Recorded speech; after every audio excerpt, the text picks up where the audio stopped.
Here at Nickerson Field, campus of Boston University, a football field that is being used a second time by a beginning professional football team.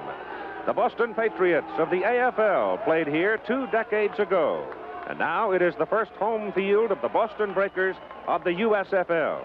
The Breakers, 4-1, hosting Oakland 2-3 in the Pacific Division. Well, I got up this morning and looked out the window and I saw whitecaps on the Charles River, and I sort of felt we might be in for a rough day of weather, and it has rung true.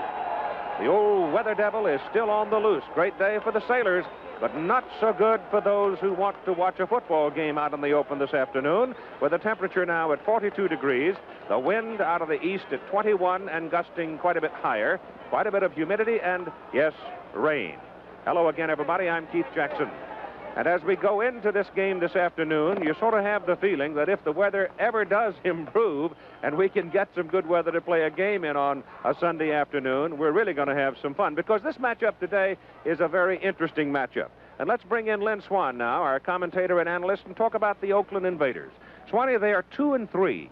But they've been on the road for 4 of those games, and it gets real tough when you're on the road. The traveling, the inconsistency in fields, the different hotels you stay at. So they've had their problems, and it's really showed up on that defense. They expect a lot of Cedric Hardman, number 86, Gary Plummer, number 51, and Frank Manu Maliuna at the linebacker positions. But Cedric's been hurt, so he hasn't provided the pass rush, and today he won't play because he's out with a groin pull. Okay, now, they have not scored much over the last 2 weeks, but this is a team that has the capacity for scoring because it's a team that lives fundamentally by the pass. Fred Basana is the quarterback. His completion average is awesome, really. They hit 68+%. His statistics for the first 5 games were tremendous, and they hold up in anybody's conference. He was a backup quarterback at Cal, drafted by the Buffalo Bills, played a little bit for the Giants, and is a kid with a strong arm and very confident in what he can do. And he's got a man on his side, number 87, Raymond Chester, who's got a great deal of experience and who can do it all for him. Raymond has had 3 consecutive 100-yard-plus games receiving. Oakland coach John Ralston has this comment about the team's lack of scoring over the last 2 weeks. I don't think it's a major problem, quite frankly. I think our players will play well. We have some good talent on our squad. We have an excellent passer. We expect to move the football every time we get on the field. I think we just kind of sagged. We had some weather problems. It rained a lot. We weren't able to work on our blocking sleds and do the kinds of things that are necessary to keep that fine edge. I think our squad will come back and begin to play some real solid football. That obviously was pre-recorded in better weather. The Boston Breakers lost their opening ball game at Tampa by 4 points, but since then they have run off 4 straight wins, and to me they have to be one of the real big surprises in the USFL. They're a big surprise. I didn't pick them based on the talent they had to do very well at the beginning. Right. But they've played well as a team. They play well as units. They're very loose, and any team, this is a team that best indicates a team that's playing because it might be their last chance. And one of those people, of course, is the man at quarterback. He's 34 years of age, almost 35. His name is Johnny Walton. Johnny Walton is a young 34. He's been back up to a number of people in the National Football League.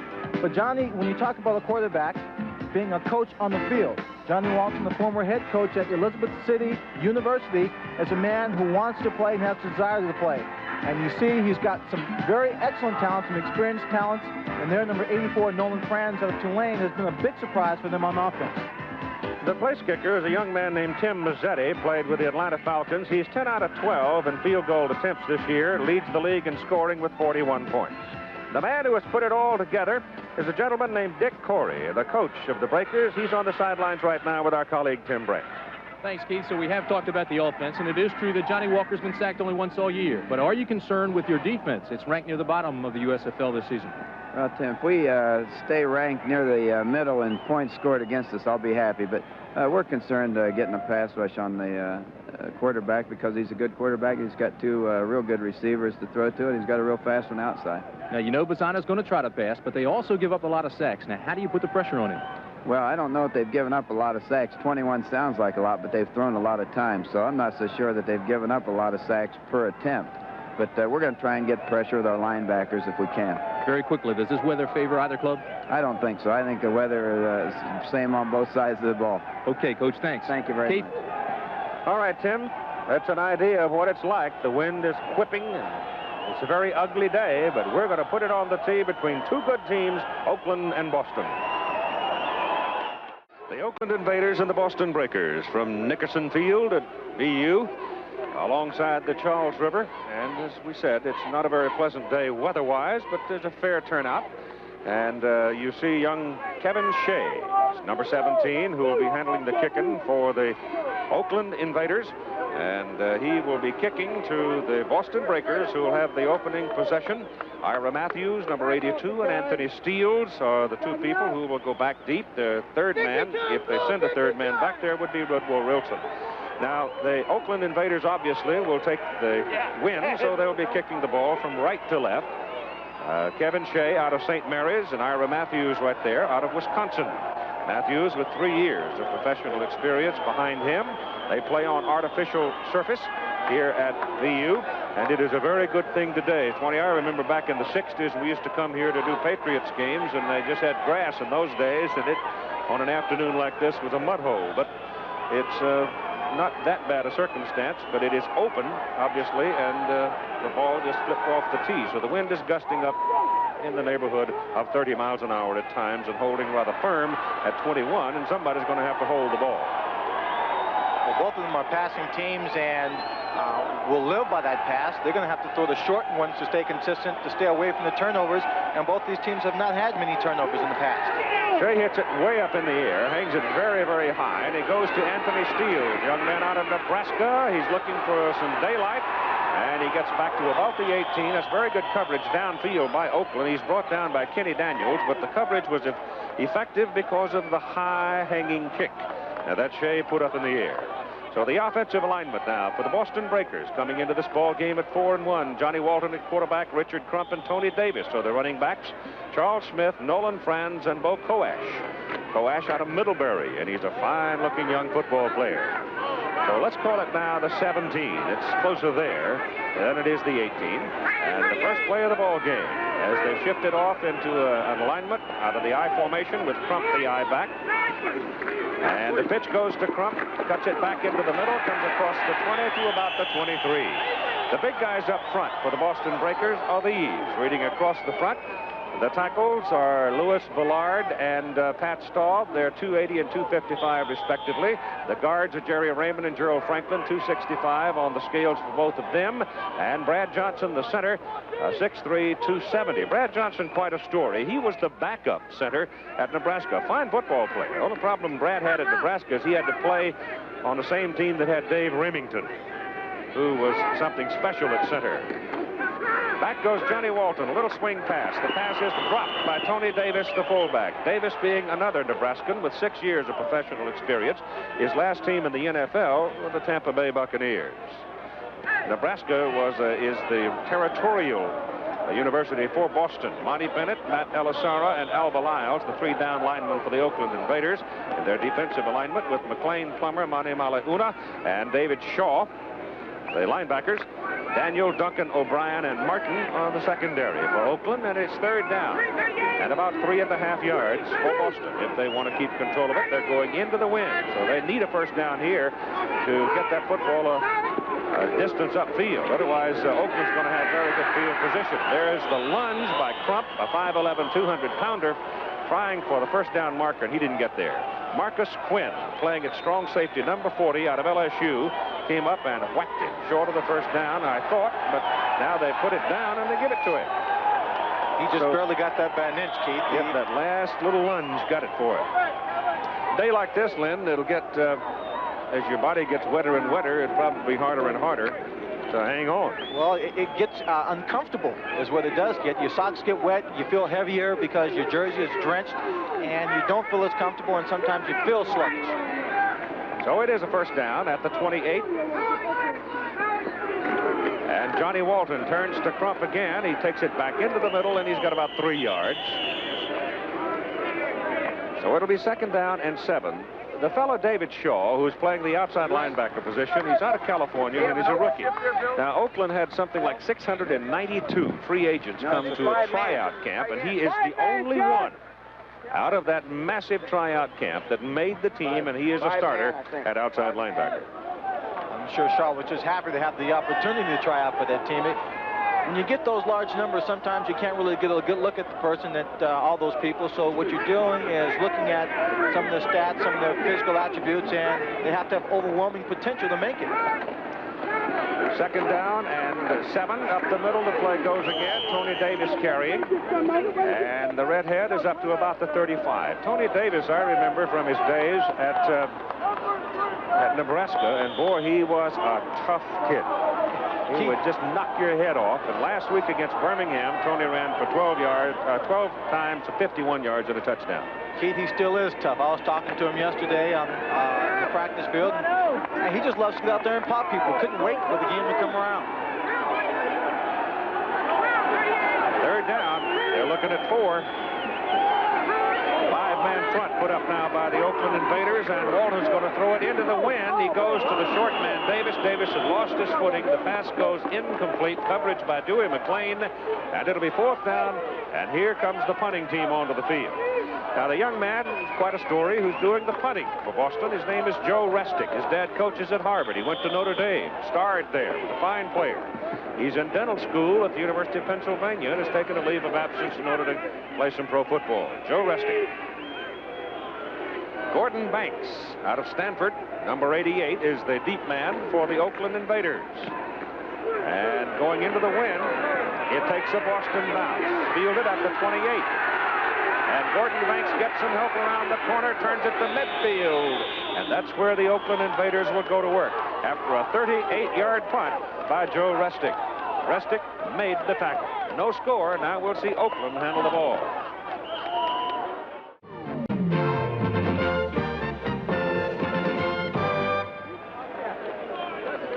Orlando Flanagan, the linebacker out of Oklahoma for Boston, injured on the kick coverage for Boston and is being helped from the field. Both teams have some nicks and bruises. They really don't have anybody seriously hurt, but they have some people dinged up. Fred Basana will open at quarterback. He can really hum it. Arthur Whittington, Ted Terosian set behind him. Both of them can catch the ball. Wyatt Henderson, Gordon Banks, the wide people, and Raymond Chester, the tight end, and he is the leading receiver on the ball club. So Fred Basana, number 14, steps in there, sends Raymond Chester in motion from midfield, rolls it out, and immediately goes to the air. And the pass is caught by Henderson, stepping out of bounds.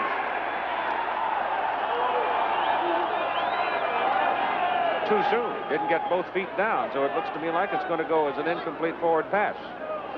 Kurt Yonker, 270 pounds along the offensive front. Steve Houston, 255. Roger Lavasa, the center, 260. Kevin Graffis, 280. And Dale Markham, 285. They're big, but their fundamental function, pass blocking, and they're pretty good at it. Second down and 10 for the Oakland Invaders here in the first quarter of play. Their first possession of the ball game. The wind at their back. Pressure. Ball knocked loose. Basana dives for it. 2 breakers go after it. It looks like Basana got to it, and that's exactly what Dick Corey said they wanted to do, send that inside linebacker, and it was Bill Rowe that came whistling through and messed it up. Bill Rowe just came screaming through, read the play, saw the man was getting the ball, and before he could ever get a handle on it, made the tackle and just knocked the ball loose. Right there, he could have almost tackled Fred Basana right there. But he waits for the ball and knocks it loose, and a turnover right here. When we talk about statistics, the Oakland Invaders lead 21 of what possible 34 statistical areas, but it doesn't mention things like field position. And had Bill Rowe been able to get that turnover, 30 yards for a touchdown. Backed up now, third down at about 22. They go inside with it to Terosian, the fullback, who's a 227-pounder, and once again it is Bill Rowe, number 51, who steps in there and plugs the hole. So they try to draw it to the fullback, and there's nothing there. And Dick Corey's got to be satisfied with that turnaround. And the Oakland Invaders on 4th down at about 19 will have to punt it.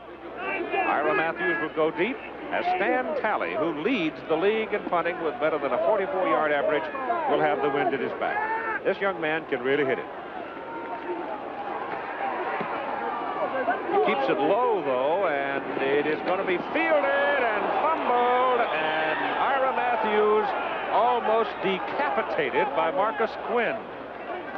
He certainly didn't hear any pounding hooves coming downfield, and it almost cost them possession of the ball. But it is covered. Watch the play. Marcus Quinn has great speed, That was a low kick, but yet he was able to get down there just as the ball player was making contact with it. So, scoreless ball game thus far. Breakers off 2 big plays by Bill Rowe, able to stop the Oakland Invaders, get the ball back just about where they started their first offensive possession. It's down at the 18-yard line, and it's first down. The wide people now are Nolan Frantz, 84, Frank Lockett, 80, and Chuck Smith, Charles Smith, number 85. With 1 remaining back, that'll be Tony Davis.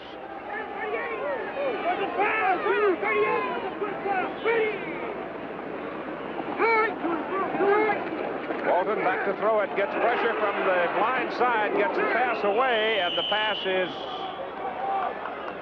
incomplete. It was David Jefferson blowing in to put the pressure on Walton. Bill Rowe, we told you, was a man of the big play in that first series. Let's join him now with Tim Brent. And Keith, in the pregame, Dick Corey told us he was going to try to do some stunts up front. What were they doing out there, Billy? Well, right then we just caught him in a blitz, you know, and the guy was coming right at me, and I got through free, so I was right there where the ball was. Going to continue to play some games? Yeah, I hope so. You know, I like to run those blitzes. All right, Keith. That big old linebacker with a grin a yard wide, just waiting to devour a quarterback. It'll be second down and 10 yards to go from the 18, going into the rain and the wind. And Walton back to throw it again, goes over the middle. He has the tight end, and it's just a little bit too long. Thrown for Bo Coash, and he was wide open. Ball seemed to float a little bit on Walton when he let it go. He was trying to touch it into his man. It has now been confirmed that neither of the drivers involved in that Darlington automobile crash, Tim Richmond, Terry Labonte, were injured. Both of them came out of it unscathed. Another look at the play. Well, Bo Coash just barely came out of this one unscathed. It was a 2-deep zone, and those kind of zones, the middle is usually open. That one thrown with just a little bit too much touch, just too high, ball a little bit too slippery, just went right through his fingertips. So it is third down and 10. Walton now is 0 for 4 in the ball game. Last week he was 18 out of 30 against Birmingham.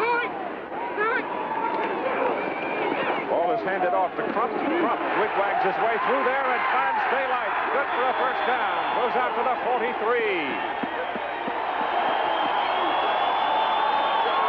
Richard Crump, 5'11", 200 from Northeast Oklahoma, picking his way through there. This is a runner who runs with his head up and can see exactly where the defense is. And watch, he gets some good blocking there, but with his head up, his eyes open, he just sees a big gaping hole down the middle because the defensive secondary over pursued to the outside. So Richard Crump was able to get some big yardage and brings it down close to midfield.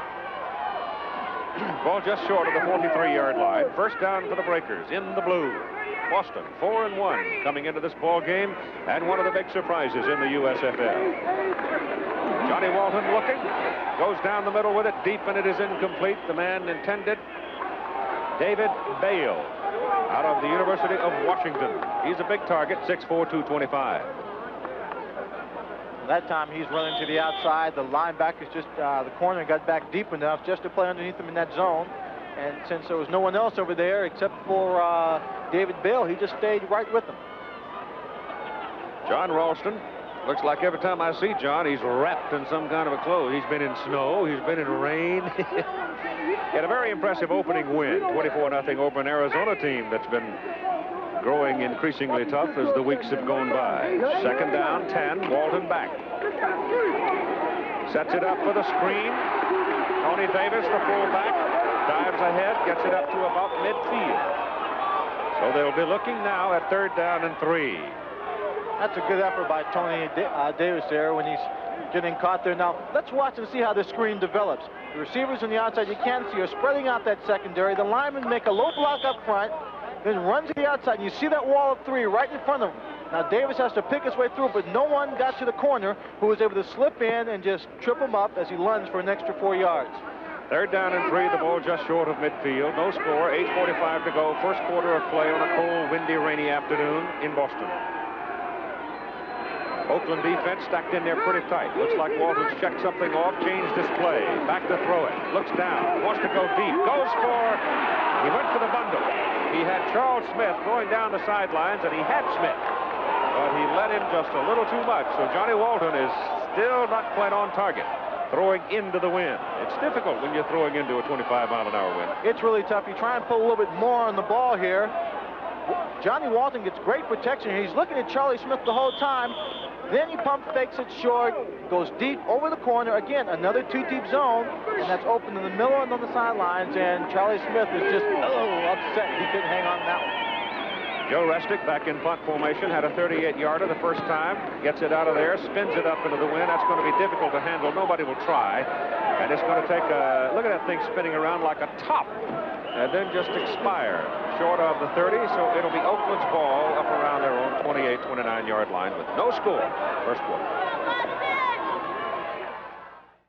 There's some numbers having to do with the offense of these Oakland Invaders, and it's keyed, of course, by Basana, the quarterback. Fred, as always, going back to his days at Cal, of course, he possessed a great arm.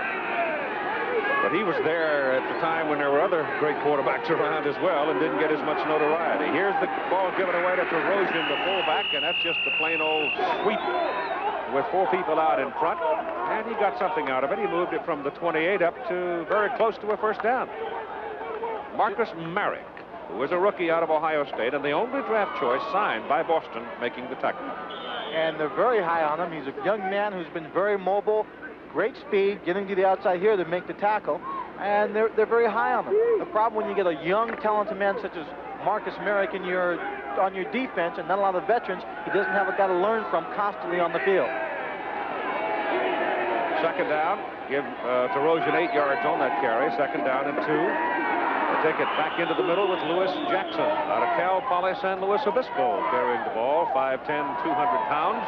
And he is brought down by Ben Needham, an outside linebacker from Michigan. Ben Needham was the fellow in the ball game at Denver. The kick was blocked by Boston, and Needham caught it on the fly and ran for a touchdown. One of the trademarks of this Boston team, almost to sound like I was a native Bostonian there, Mox. One of the trademarks of the Boston team is that they're a very opportunistic team.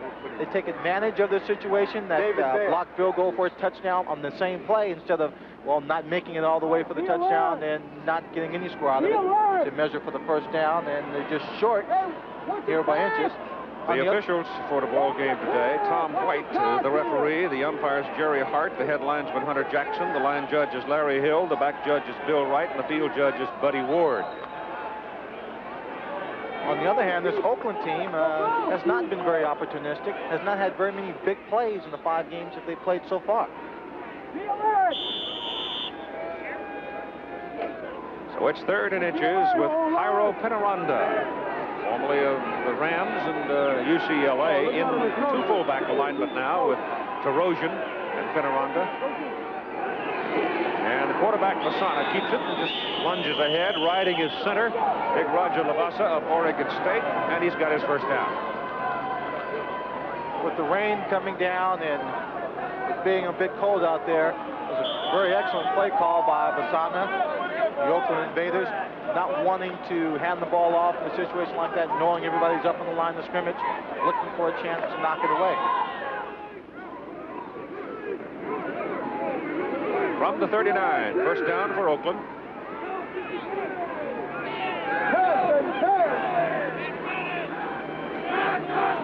Boston got a 6-man front up there trying to get pressure on Basana, and good blocking. Pass is thrown downfield, and the pass is incomplete. The pass was intended for Vince Randall, with Woodrow Wilson defending on the play. Woodrow Wilson wearing number 1. First time he's been able to get number 1. He's been trying to get it all season, and somehow he lost his previous jersey, number 20, so today he finally gets number 1. Fred Basana, on the other hand, Swanee, has thrown 113 times without having been intercepted. And that's a remarkable record for any quarterback playing in anybody's league.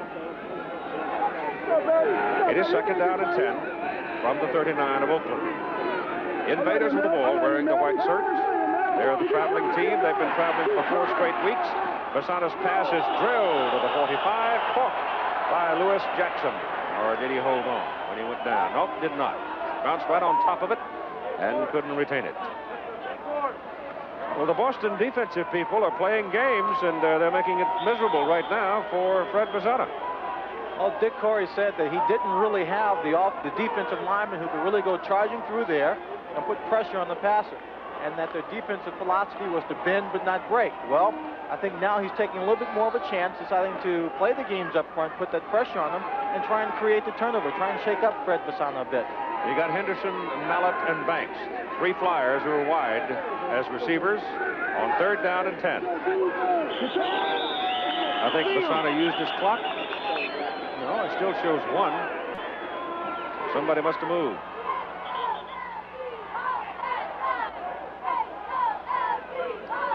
He whittled it right down to 1 second remaining on the 30-second clock. Number 61 on the white. But Tom White defines for us that Kevin Graffis moved, picked up his hand, and that brought the yellow laundry out in a hurry. So that'll back him up to the 34 for 5 yards, and you'll see him move, see him on the right side of the center there, top of the center. Picked up the hand. And it's 3rd down and 15.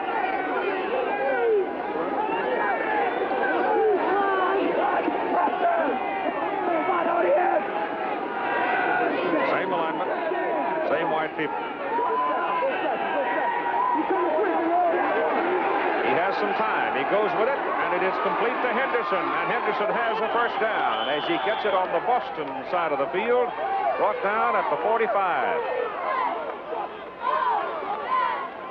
Henderson just lines up inside and crosses the field, and against his zone, he crosses the field deep, and all Fasano is looking for is an opening. Once he gets to that opening, he fires it in there, and he gets it upfield. No one's around him. He's able to pick up the 1st down easily, and that's a gain of 23 yards for Henderson.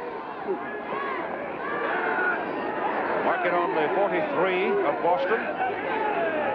1st down for Oakland. They go to Terosian. The fullback sticks his head in the crowd, gets 3 yards. The one thing that jumps out at you now after having watched the USFL for 5 weeks, the quality of play in the secondary is probably the biggest difference.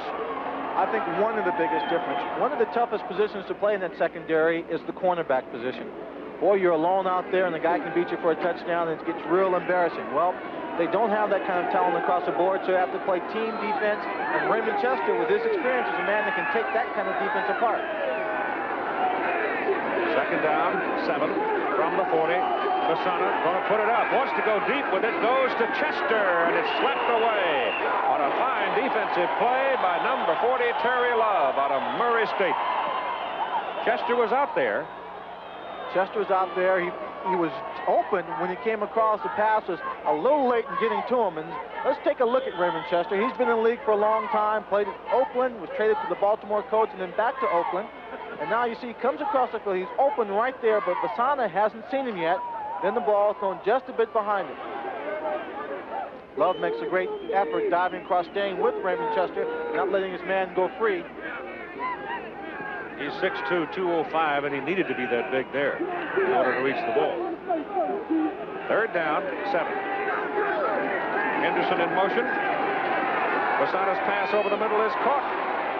And wide, Henderson has it. And the 26-year-old out of Fresno State has a 1st down for the Oakland Invaders.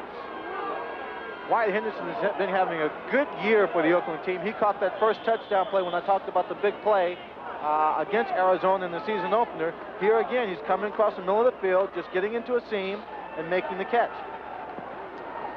Ball is sitting at the 23 of Boston. And just under 5 minutes to go in the 1st quarter, no score. Gordon Banks, top of the picture. Ball is handed off inside. Gain of a yard or so by Lewis Jackson. Now let's check in with Frank Gifford in New York.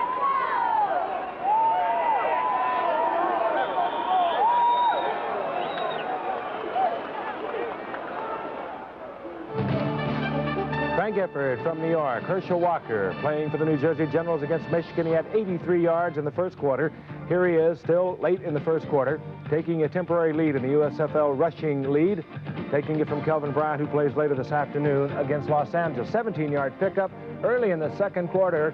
Keith, Herschel Walker has 103 yards. He likes the weather.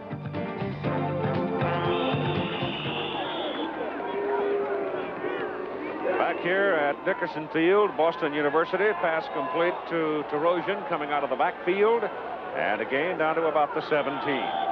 Just a simple little play, the kind of play you use to control the offensive movement, the offensive attack in the air. Just a short little pass over the middle to your fullback. And you're looking at 3rd down and 5 with that time remaining in the first quarter of play in a scoreless ball game. The lights are on. It's wet and windy.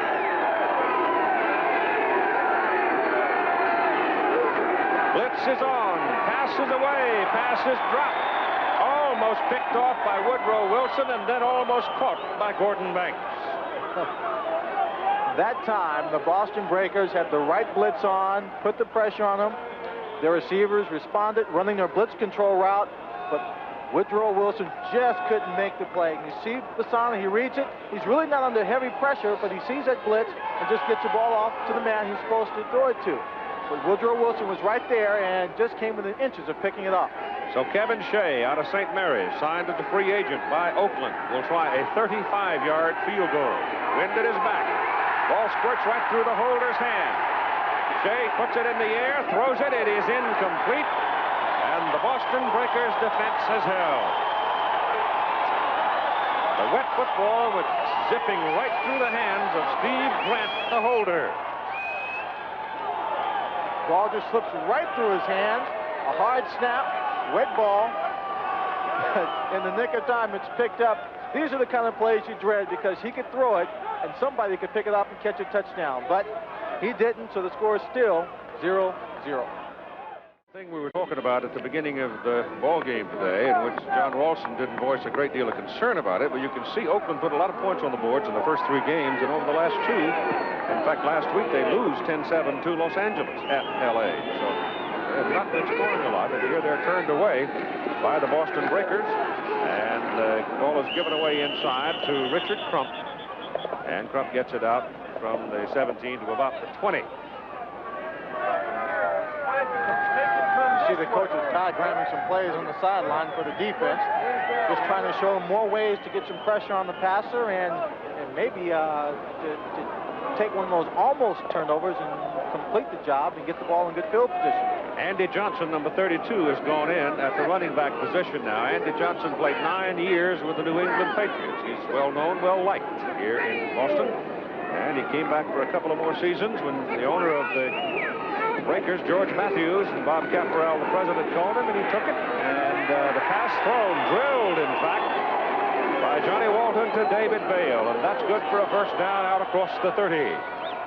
Well, going into this ball game, both teams established themselves as passing offenses. And by the first series and possessions of the Boston team, you would get the idea that they're trying to catch them off guard with a few runs. But when they go back to what they do best, the pass, they're going to have a great deal more success. Crump is back in. Johnson is out now with the ball out near the 31 for a first down. And 2 minutes to play in the first quarter with no score in the ball game.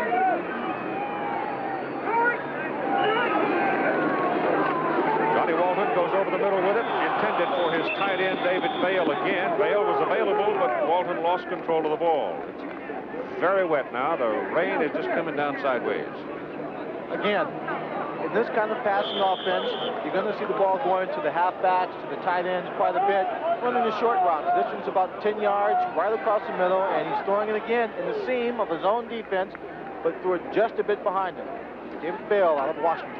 Johnny now 2 out of 9 for 19 yards in the ball game. Andy Johnson is back in.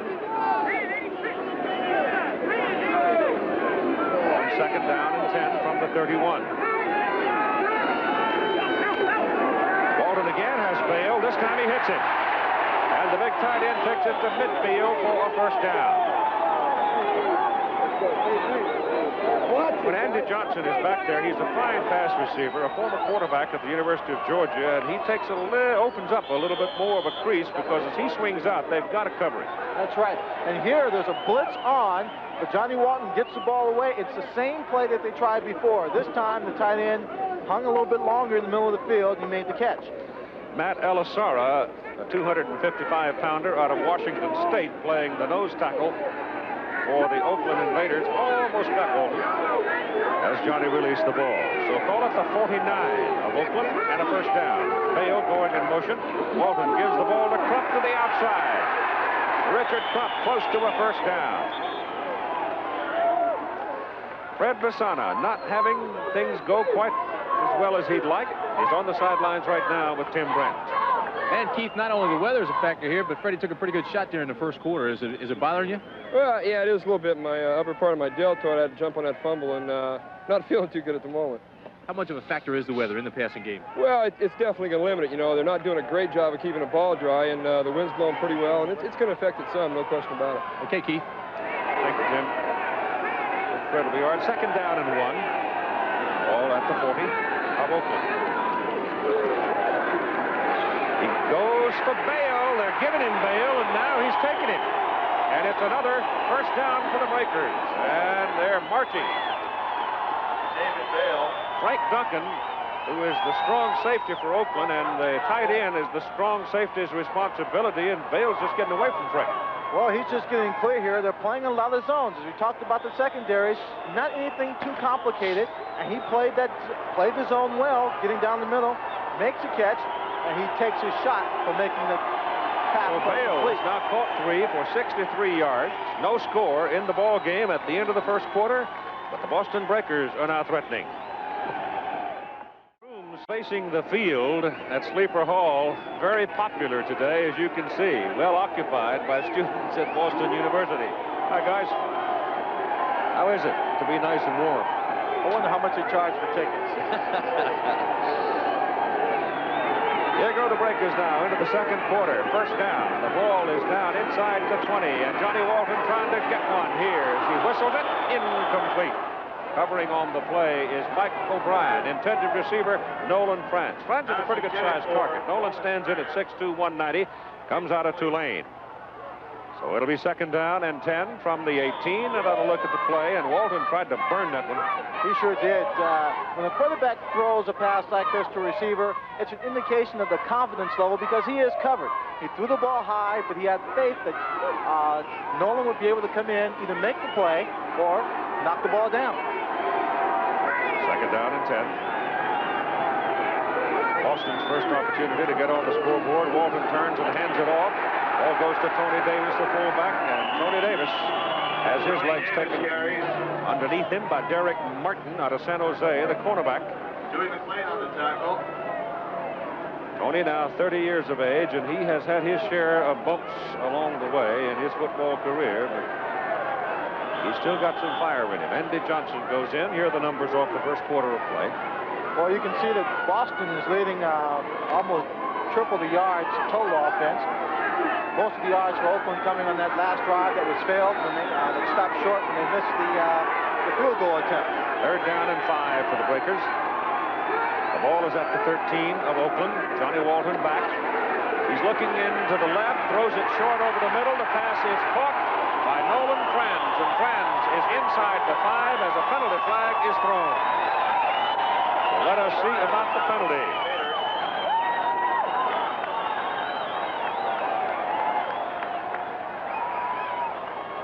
It's a defensive penalty, holding call against Oakland. It's going to be a first down for Boston, whether they take the penalty, whether they don't take the penalty. They were only about 5 yards from the first down. I thought that pass was complete inside the 5, wasn't it? Why wouldn't it? Let's take a look at it. Johnny Walton was looking downfield, looking to his left corner, right at the top of the screen, and that's the man, Charlie Smith, he wanted to throw the ball to. But there's the push, you see, by the defensive corner on Nolan Frantz.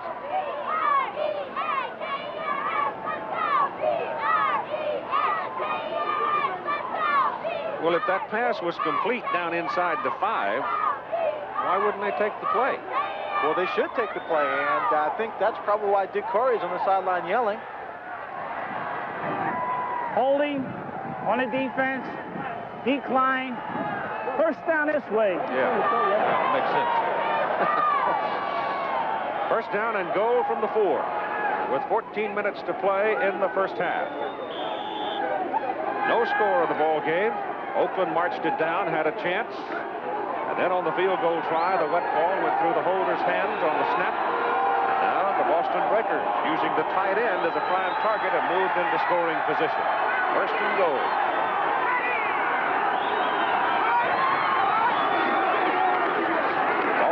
to Davis. And Tony Davis to the 2. Tackled by Michael Bryan. Now Andy Johnson goes on the field. And Davis will come out. So you've got Crump and Johnson, 2 pretty good receivers coming out of the backfield. Well, they don't have a lot of room to operate with the ball on the 3-yard line. They've only have 8 yards of field to work with into the end zone. Or, excuse me, 13 yards to work with into the end zone. They split the backs. With Bale in motion. The big tight end turns it up the middle. And Richard Crump wiggles to the goal line, but will not get a call. They're going to mark him about a foot short. Nat Elisara, the nose tackle, bounced off the big tight end as Bale turned inside. Now watch him, big 87. He'll turn inside and try to level the middle. But Elisara bounced off of him and bounced sort of into the ball carrier and was able to get his legs. Sounds like a terribly complicated way to make a tackle, doesn't it? Any way you can, this close to the goal line counts. Crump now's carried 7 times for 51 yards. Davis is back in at a setback. On 3rd down and goal. As the dive, touchdown, Crump. And you know what? Johnny Walton almost dropped that ball. It was close. But he got it to Crump, and Crump took it over the top from the breakers. Get on the board to lead 6-0. John Ralston, who I think must walk 50 miles. He never stops walking. All it is a play we've seen for so many years. We first saw it with Sam Cunningham playing at USC, and now with the New England Patriots. Crump takes a ball 1 yard away, dives over the top after his offensive line charge, takes everybody down low. Tim Mazzetti is in for the extra point try. University of Pennsylvania, we've got an Oakland man shaken up on the play. That's Marcus Quinn, who was involved in a dramatic tackle in kick coverage earlier in the ball game. So the Boston Breakers go 83 yards in 12 plays, using almost 6 minutes on the clock and using the tight end very effectively. The zone defense being put up by the secondary by Oakland, giving that tight end some room, and Johnny Walton finally was able to cinch it up. Let's see if we can detect how it was that Marcus Quinn sustained his injury. He comes up over the top. Somebody upended him, and he took a whack in the midsection. What he was trying to do was meet Crump right at the apex of his jump, stop him in midair so he couldn't get over, but an alert lineman for the Boston Breakers had other ideas. Now the extra point try by Mazzetti. He is 11 for 11 in extra points this season. Has scored 41 points to lead the USFL in scoring. The hold is good. The kick is good. And doing the holding, Nolan Frantz, the wide receiver. And so, with 12:35 to go in the first half, the Breakers lead 7-0. The Boston Breakers getting the lead 7-0. Of course, Tampa Bay, playing out in Denver last night, went into overtime and won it by a score of 22-16. They're 5-1, and the Breakers have to win today in order to retain a share of the lead in the Atlantic Division. Last night in that ball game out in Denver, John Reeves put it up 63 times. Completed 38. That's a career. After the game, they had to sew his arm back on. Oh, wow. Mazzetti's kick. Picked up by Poncho James of Oakland, and Poncho from San Francisco State is tripped up across the 30. Never returned kicks at any level of his football experience until he came to the Oakland Invaders. Poncho turned in a fine run. So here comes Oakland now, trying to get something going with 12:27 to go in the first half of play. Red Basana comes out. The defensive alignment, Darrell Wilkerson, Jeff Gaylord, and Ernie Price are the down people for the Boston defense. Wilkerson from Houston, Gaylord from Missouri, and Ernie Price from Texas A&I.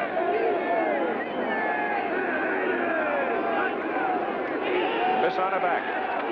Gets it off over the middle to Tarosian, his fullback, and he's caught and wrestled down by Marcus Merrick, inside linebacker for Boston. The other linebackers are Ben Needham, Bill Rowe, and Ray Phillips, and here's a look at Merrick at work. There's a penalty flag on the field. basic zone there, and what he's got to do here is just read the quarterback. He reads him, comes in, and finishes off the play, makes a tackle. The penalty is against Oakland. Big one. Tom White. Holding, number 56 on the white. First down. Lavasa, the center.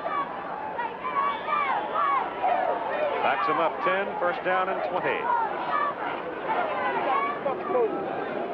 From the 20.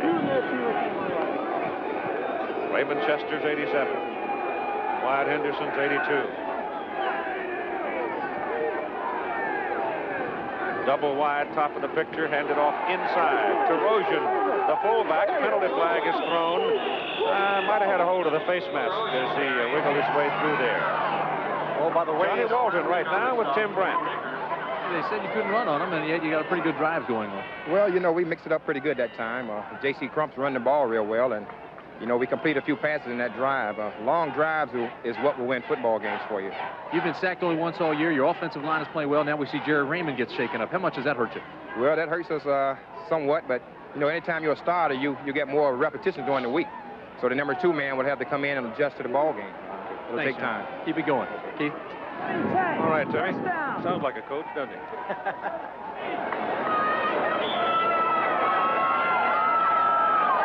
So the penalty was a face mask, and they're very often easy to detect because as soon as you reach up and you grab that face mask, the head makes a very unnatural move or jerk one way or the other.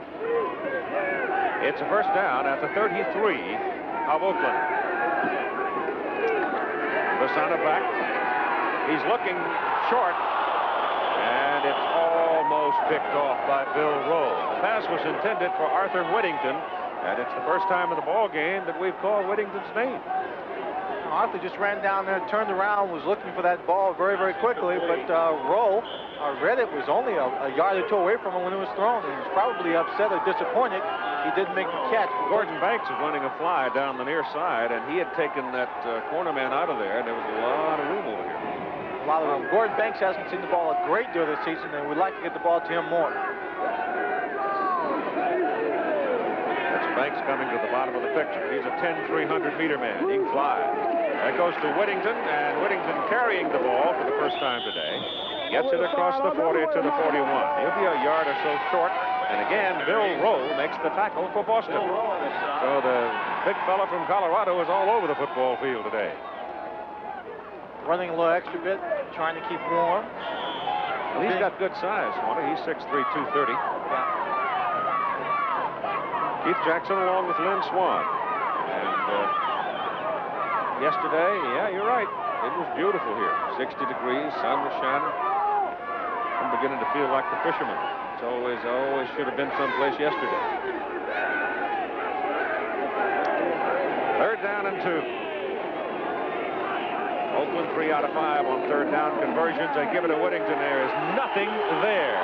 Nothing. Ray Phillips came from the outside, a linebacker, and got some help with Woodrow Wilson. And Phillips really locked him down, short of the first down, and Oakland will have to punt it. They were having none of it. That little play was designed to get everybody to bunch up in the middle, and everybody else went in the middle except for Wilson. You see, he comes to the outside. He's standing right in the backfield, waiting for him with welcoming arms. All right, Stan Talley is in now to punt. He hit 100 yards at a scrimmage back in the spring. The ball carried 70, counts 30. He's going to hit it to Woodrow Wilson. I'll guarantee you he isn't going to knock it 100 yards today. Ira Matthews has now come back to join Wilson as deep people. First punt by Talley today was 39 yards.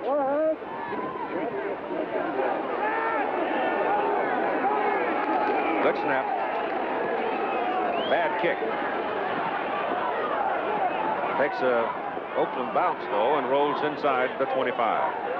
Dead at the 24. 10:25 to go first half. 35-yard punt. Boston gets the ball. They lead 7-0.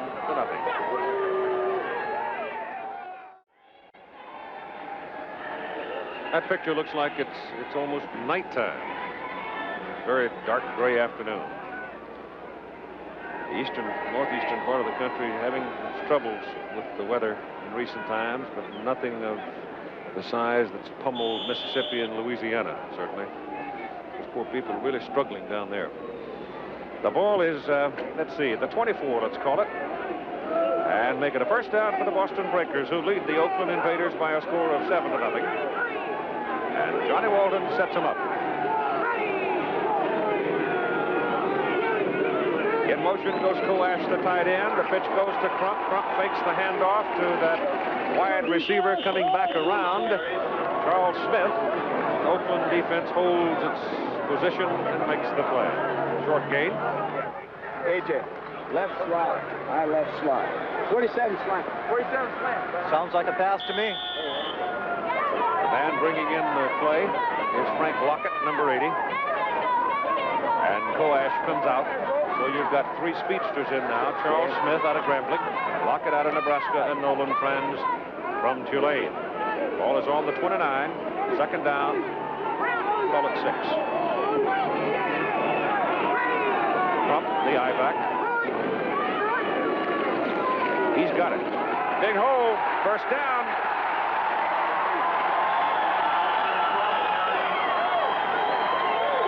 Jerry Raymond was shaken up. Greg Horton moved in to play that left side. So Brad Johnson, Horton, Franklin, the people that opened that hole. Right here, well, it may have sounded like a pass, but it was a run all the way. Gets a great hole there to the outside and gets some good help downfield on the outside. The receivers are holding up some defensive backs, give him a little more room to run in. He picks up the first down easy. Just short of the 44. Crump averaging 51 yards a game coming into this ball game. Today he's carried 10 times. He's picked up 70. So it's his biggest game of the season so far in week number 6.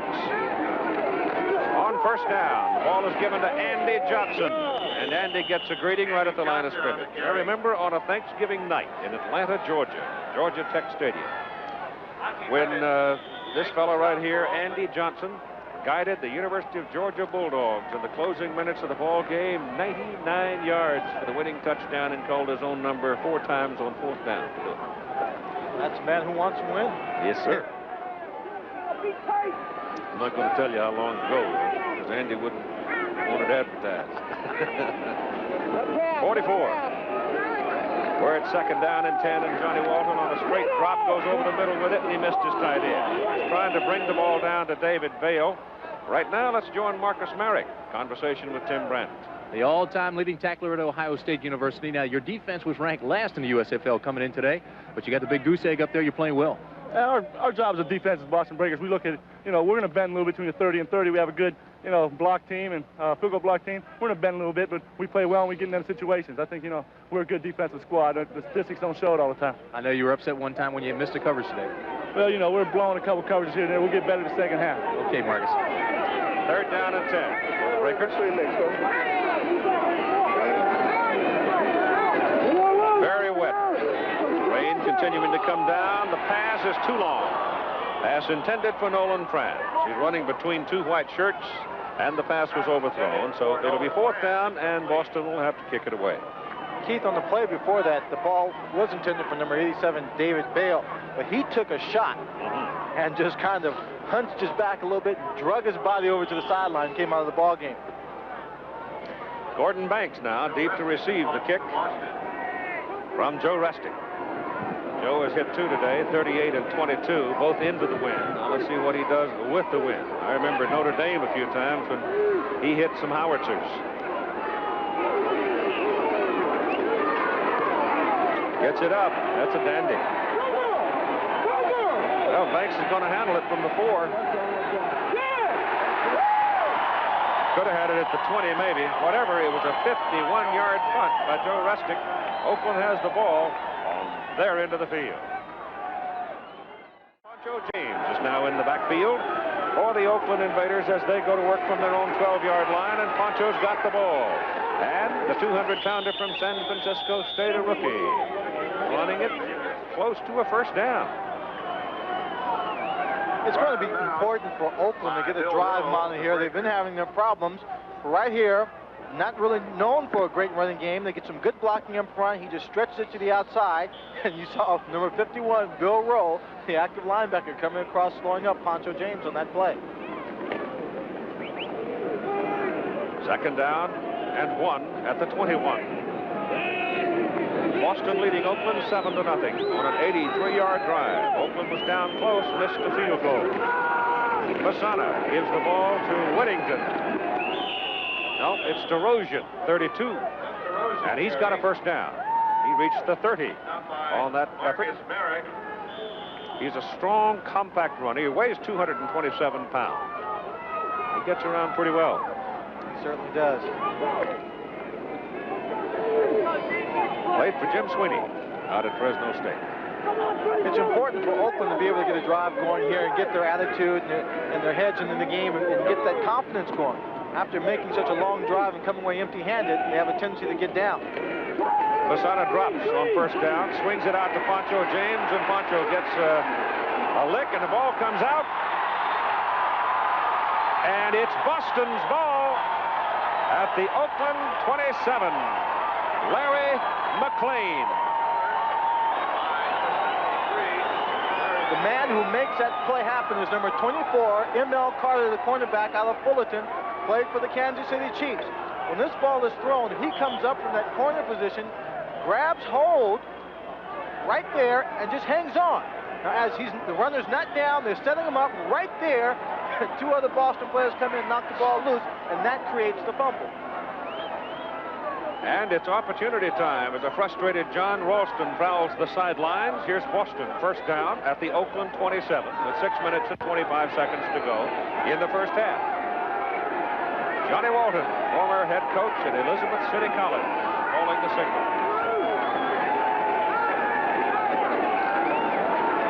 Back goes Johnny to throw it. He's got a lot of time, and he goes over the middle with it, and the pass is going to be caught in the end zone. Incomplete.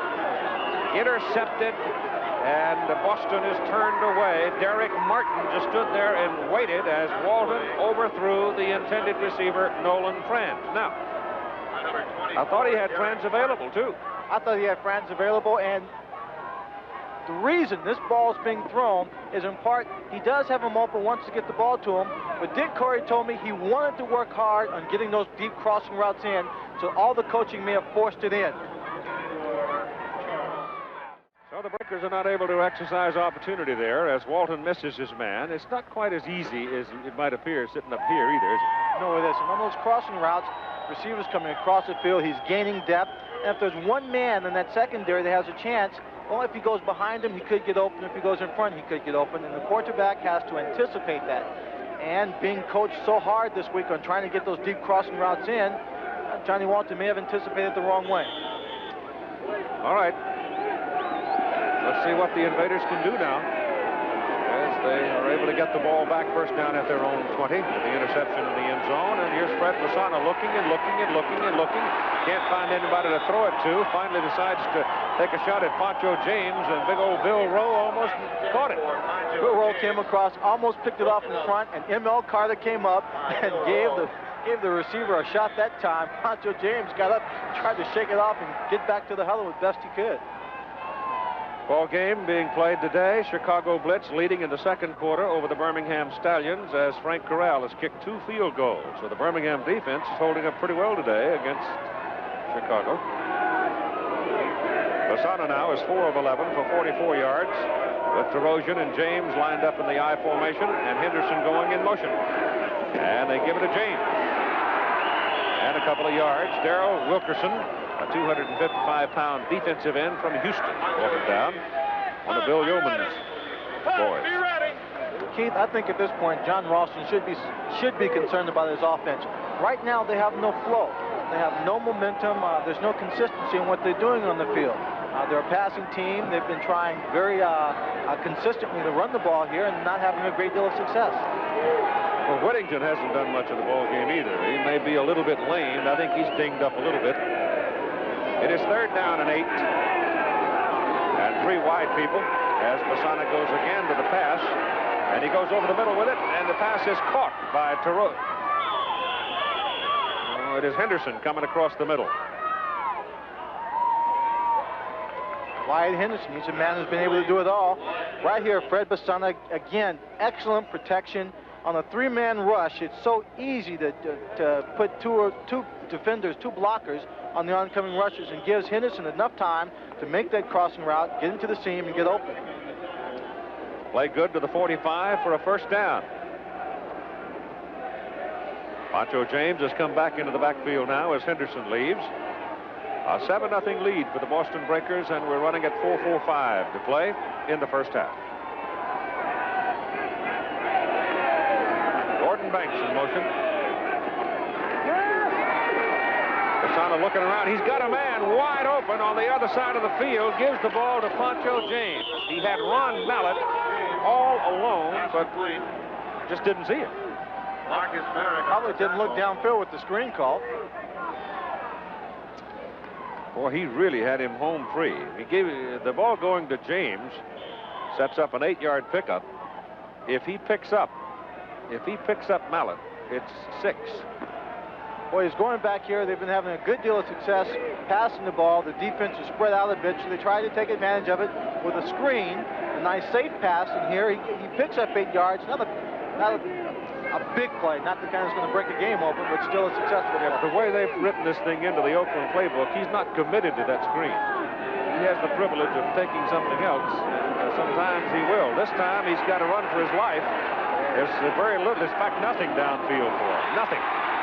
Good coverage by the Boston secondary that time. His fullback was gone downfield. He had nobody there to help him except Graffis and Houston. Well, they're sitting down there with a 2nd and 2 situation. They decided, well, we can pick up the 2 yards easily by taking a little run or maybe a short pass. But he tried to go up top, tried to get a big chunk of yardage and get in for the quick score, and ended up with no gain. So they're looking at 3rd down and short, 3rd and 2.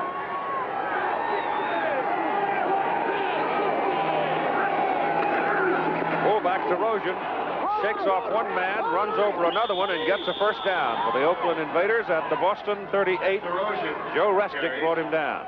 Stop by Joe Restic. On leave from dental school at the University of Pennsylvania. It's halftime now in the Michigan-New Jersey ball game. They can't put any points on the board in that one. Here's a halftime score.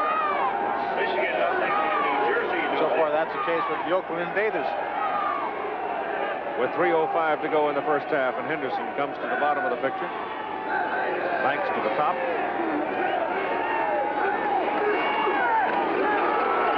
Banks has got it. Trying to reverse it. And big 75, Darrell Wilkerson stayed at home and just absolutely tore it up. You were right when you said he got it, but what he got wasn't what he wanted. Number 75, Darrell Wilkerson, was just waiting for him. He took the ball in the reverse, and he ran shallow. He was only about 3 or 4 yards away from the line of scrimmage, and Darrell just stood there waiting for him to come in. Made the tackle. He lost about 6 yards. Receivers dread that. Coming around there, you think you're going to be wide open on the outside, then you see a wall of humanity on the defensive line waiting to put that pressure on you. 3 wide now, Henderson, Mallett, Banks. Lasana on a deep drop has very good protection, has to go short because the Boston secondary had gone deep playing the wide people. So he's looking for Raymond Chester here and finds him all right, but not enough for the first down. Raymond just comes off looking at the secondary. It's a zone. Coming across right there, waiting for a receiver to clear out that zone. Running number 1, Woodrow Wilson off, and he makes the catch. Tackle made by Ben Needham. 2 minutes to play. Timeout. 7-0 Boston. For ABC Sports Control in New York. A few moments ago in Chicago, Birmingham with the football, 11-yard line, the quarterback. First-tier man out of Southern Mississippi, Reggie Collier. Looks for receiver and not there. Works a little traffic, moves in to move across into the end zone. The conversion was missed. It's all tied with a few minutes remaining in the first half. Patrick Jackson and Lynn Swan. A rainy day in Boston. And the Breakers leading 7-0. 2 minutes to go in the first half. And remember now, in the final 2 minutes of each half, the clock stops on each first down as the change moves, as it does in college football. Red Pisana now brings Oakland up at the Boston 39. It is 3rd down and 12. Henderson going deep, turns it back inside. Basana throws it on the money, complete at the 26, and that's a first down for Oakland. Well, the quarterback and the receiver hooked up well on that one, didn't they? Real good play by Henderson. He just went down the field and got there on the sideline, and he stayed there, made sure he had the necessary yardage for a first down. All too often, the receiver will run down the field, they'll make the route, they'll be looking back, the ball's not there, and they keep running back and running back. Here, he just waits right there, doesn't come back too far. Lasana puts the ball on the outside where Wilson can't get to it, and it's a complete pass for the first down. If by using his speed, he had run Wilson a good 5 yards off of it. So by the time Woodrow adjusted to come back, the ball was there. So it's first down from the 26 for Oakland. 1:54 to play. And it's a loop to the corner. It is out of bounds at the 2, first and goal. And it's Wyatt Henderson making the catch. Well, that time Corey got caught. The defense came up in the blitz trying to put pressure on him. The blitz control for the Oakland Invaders, send the receivers deep to the outside. Everybody comes in the middle, and it's Wyatt Henderson that comes up with the catch. Basana reading that blitz, not feeling the pressure of it, just lost one, a nice pass to the outside, over the head of the defensive back, M.L. Carter. Henderson makes a catch, then steps out of bounds. Good coverage, guys. Really good coverage. Greg Jeno. Basana now 9 of 17 for 119 yards. First down and goal to go from the 2. The handoff is in the middle, and whacking in there for the touchdown is the fullback, Ted Terosian. Ted Terosian carries the ball in for the Invaders. So Oakland, with Fred Basana finding Wyatt Henderson on successive big plays, put it in the end zone. Now with a chance to tie, Shea comes out to try the extra point. Here's a look from the ground level at the touchdown. And Ted Terosian gets a chance to use all of his weight and size, pulling over for the 1 yard for the touchdown. Steve Grant will hold it. He's one of 2 Washington Staters on that Oakland football team. Oh, it's blocked. It is blocked. Ray Phillips, I think it was, 52, came in to get a piece of it. Plays like that, Keith, is like letting the air out of a balloon. Here this Oakland team drives down, makes a great drive for the touchdown. Now a chance to tie it up, and it's blocked. It's just enough to get you down and start making you think, boy, can't we do anything right and finish the job? Can't tell off that particular angle as to who it was that got their hand on it. We'll try another one here. And I still can't see it. But I thought it was Ray Phillips. And Boston continues to lead 7-6.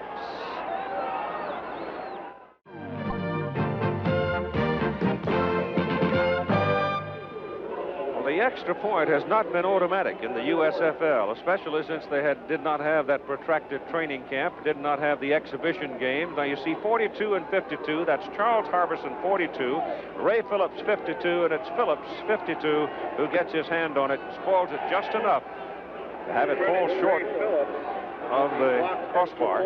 And so with 1 minute and 45 seconds to play in the first half, the Boston Breakers retain a 7-6 lead.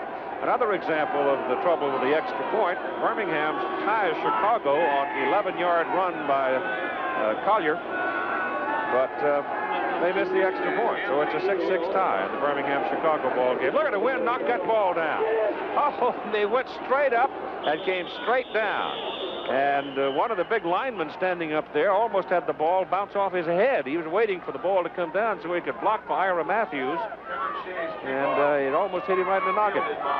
They almost got enough people down there to make a play on the ball, try and get it. After all, it did go 10 yards. If they had jumped up and caught it, free ball, you bet. It would have been Oakland's ball. So we'll mark it just over the 20, where Johnny Walton will have it. First down with 1 minute and 42 seconds to go. And his side leading by a point. Boston with the wind at the back. So if they want to go deep, they'll get a little help. Up, run the ball. And Crump trying to wiggle out of there. The ball pops loose. And Oakland's got it. He is separated from the ball as he started to cut back. Number 24, Derek Martin, looked like he might have been the man that was involved in it. Gary Plummer, an inside linebacker, was the fellow that whacked him. And Elisara was around the ball. So here's the mistake by Boston and another opportunity for Oakland. Crum gets the ball inside here. He's got the ball right there. You can see he doesn't really have a good grip on it. And Plummer makes a great form tackle, puts that helmet right on the football and knocks it loose. And it's Oakland's ball, first down at the Boston 22. Plenty of time. Both teams with 3 timeouts. You know Basana's going to go for it right off the bat, and he does as he angles it to Gordon Banks. He makes the catch, brought down at the Boston 5. First and goal for Oakland. Just a little slant pattern here, faking the run up the middle, and he gets inside the corner right there, makes a catch, but he pays a price for it with a lick right here. M.L. Carter, number 24, making the hit on him, but much too late, and a timeout called here with 1 minute and 27 seconds to play in the first half. Fred Basana now getting a little warmer. He's on the sidelines. John Ralston, the man wearing the headset there, spacing him. Now suddenly an Oakland team who has not had that many opportunities up to this point has had 2 opportunities back-to-back, converting one of them to a touchdown, and now an excellent field position after the fumble to put more points going onto the scoreboard with minute 27 seconds left to play. Basana has hit 6 of his last 7 passes. He started out pretty slowly, and so, as a matter of fact, did Johnny Walton, but both quarterbacks playing a little better right now. But it was the fumble that got Boston in trouble, and now Oakland's trying to cash it in and get a halftime lead.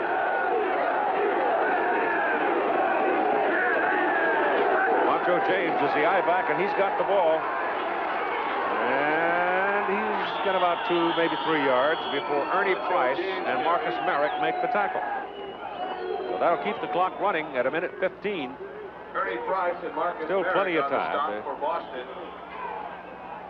Put it down at the 3. Oakland with 2 timeouts remaining. Inside a minute now.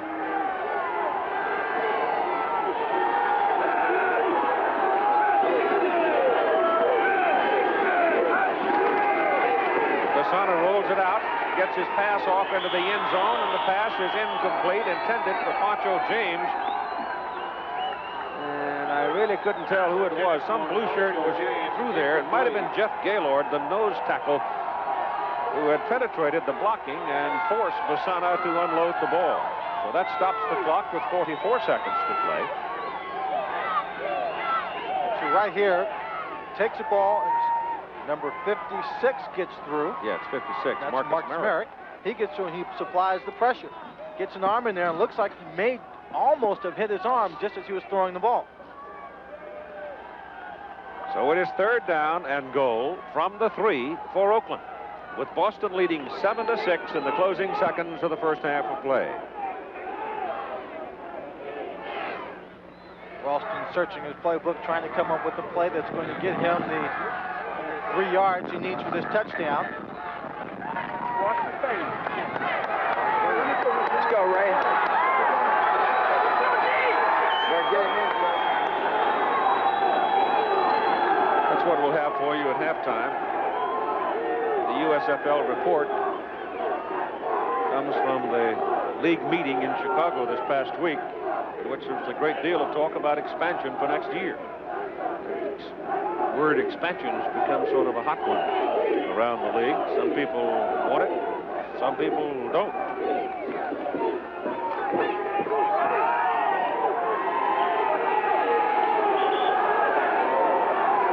They've made their decision as to what they're going to try to do here. Oakland with 1 timeout remaining, 44 seconds to play in the first half. Boston leading by a score of 7-6.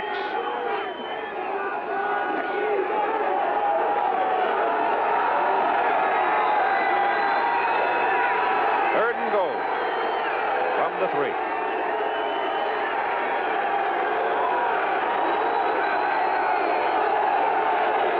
Erosion goes in motion, becomes a pass receiver. Bassano, oh, they got him! The strong safety, Terry Love. You could see Love creeping, building his momentum, and he had it timed just right. Love and number 71, Odious Lee, both of them came storming in. Odious up the middle, Love on the outside. He just gets him. Bassano knows he's not going to get away and does the smart thing, just falls down, so the ball is still in good field goal position. With 15-14, they're letting it run now, so I would imagine they are thinking 3. That would give them the lead, of course.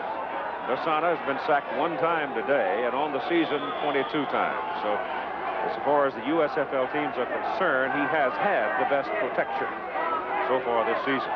But it's an 18-game regular season. Long way to go. This is only number 6. So here comes the field goal try from Kevin Shea. He's going to have to kick this ball now into a very strong wind. And it's, you know, it's sort of quartering across. He isn't going straight into the wind either. The wind's going to be blowing from his left or right or toward us. Well, he's got enough problems worrying about the kick, but he's got one additional problem worrying about Ray Phillips coming back in there, as he did the last time, getting a hand on the ball. This will be from 28 yards. His previous try was blocked, Ben Swan said. On the season, from this distance, he's 1 for 2. Some measure of the wind there. You can see the streamer off of the uprights of the goalpost. Steve Grant will hold it, or will try. One of them went right through his hands in the first quarter. The ball has been laying there uncovered, so it's got some water on it. Hold is good. Kick is up, plenty of leg. It's good.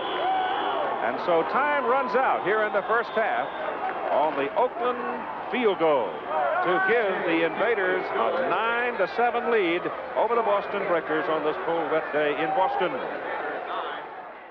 Gets it up close to the 35 before Jeff Gaylord, the nose tackle, brings him down. That is a 29-yard return. Good return by Alfonso James. Had he not been running quite as fast, he might have seen a big hole to his right. But he was just motoring in there, the return going up the middle. Now the big people up front. It'll be Yonker, Houston, Lavasa, Graffis, Markham, Chester, with Henderson and Banks. James and Terosian. No, it's Arthur Whittington and Terosian. 22, Whittington. Pretty quiet in the first half. Dinged up a little bit. And that's Henderson, who had a big first half in motion. Turns upfield now, and he's in the short zone. They swing it out to Whittington on a screen pass, and Arthur finds enough room to get about 9 yards before he is finally pounced on. Defensively for Boston now, they line up with the same people up front, and Ernie Price at times being relieved by Billy Don Jackson. Darrell Wilkinson, Jeff Gaylord, Odious Lee, another nose tackle, and Larry McClain, who recovered a fumble, the other defensive end. Linebackers are Needham, Rowe, Marek, and Phillips. And the secondary, the corners are Carter and Wilson. Strong safety, Love. Free safety, Restic. It is 2nd down and 1 from the 44. Arthur Whittington. First down for the Oakland Invaders as he gets it to the 48. And so Oakland starts off the 3rd quarter now with possession of the ball, and they're moving it. Arthur Whittington maybe dinged up and banged around a little bit, but he's a guy that always plays with a great deal of enthusiasm. I always just think he was real hyper. He just wants the ball. He's popping around all the time. He's got that kind of attitude that gets other people up and ready for a ball game.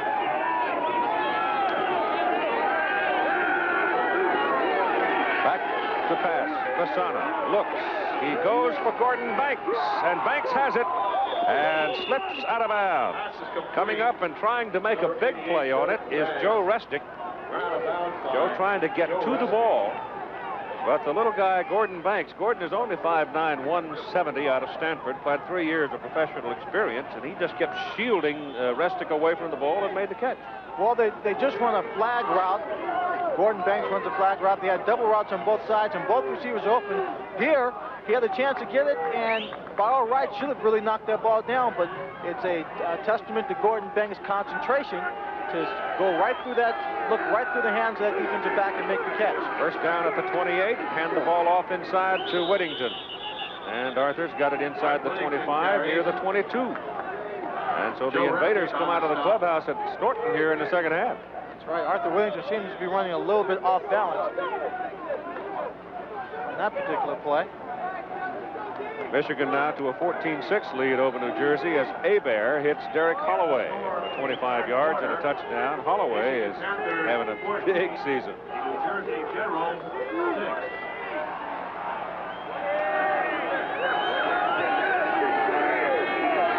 Second down and 4. Whittington again, and that's a first down and almost 6. Terry Love finally came up to knock him down. But it's all the way down to the 13-yard line of Boston. So the Boston defense now getting carved up a little to start this second half of play. They've come out running the ball, and whatever changes John Ralston made inside at halftime, they certainly seem to be working here. Arthur Whittington doing a fine job running the ball. Lewis Jackson, 31, Terosian, 32 are your setbacks. And that's Wyatt Henderson in motion. Give the ball to Terosian. Big hole over the left side. Ball fumbled. And Oakland recovers it inside the 5 at the 3. Big 72. Looks like Dale Markham may have been the man that covered it. Terosian gets his ball going to his left. On the right side of the screen, up Cameron just cuts back right there, makes a nice cut right in front of Bill Rowe, breaking alarm tackle there, but slows him down. And right there, the ball is knocked out, kicked around a bit. But Yonker is in the vicinity, and the big man jumps on it, saves the ball for Oakland. Yonker.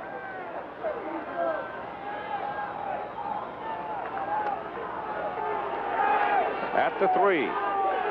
Second down and goal. Terosian and Whittington, the setbacks. Whittington running right in behind Graffis and Markham. To the 1, maybe. 3-2, is it? Terosian, fullback. 22 and 32, and both of them stuck their head in the same hole that time. That's right. That time it was the smaller guy blocking for the bigger guy. I'll tell you, I don't know whether it's true or not, but Arthur Whittington supposedly is having has got a problem with his hernia, and he's just or has a hernia, excuse me, and is playing with a great deal of pain. We haven't had any verification of that. Terosian dives, hit at the top of the stack. They call it. It's Whittington again. Are they going to give it to Whittington or not? Yes, the linesman's hands went up. Touchdown. And so Oakland comes out running the football, and they were getting particularly effective blocking from Lavasa, Graffis, and Markham on the right side. And the quickness of Whittington as he goes to the top of the stack and gets just enough of it over. Well, as long as the football breaks the plane of the goal line, it's a touchdown, and the officials are standing right there on the edge looking, and they call to the score. So the lead goes now to 15-7 for Oakland over Boston as Kevin Shea is in for the extra point try out of Grant's hold. Snap was high, but Grant handled it. And it's a 16-7 ball game for the Oakland Invaders. And so they go 65 yards in 8 plays off a 29-yard kickoff return, and they've got a 9-point lead. The numbers on the scoring drive, Anthony Steele and Ira Matthews will be the deep people now for Boston, as Oakland will kick into the wind. Boston will have the wind at their back, and sort of at their back here in the third quarter. But they have stumbled now to a 9-point deficit as Oakland came out with a very impressive drive. Here's the high hanging kick by Shea. Watch it come up now. It comes straight down, and it's picked up by Ira Matthews. Finds some daylight up the middle and brings the football back near the 35. That's a 20-yard return for Matthews, and we presume the alignment will be the same for Boston with Johnny Walton at quarterback. Richard Crump and Tony Davis did most of the work in the backfield in the first half. Your wide people will be Charles Smith and Nolan Franz. David Bale played a lot in the first half, number 87 at tight end, because Bo Coash got banged up some. But Andy Johnson comes out now to start at the setback position alongside of Tony Davis.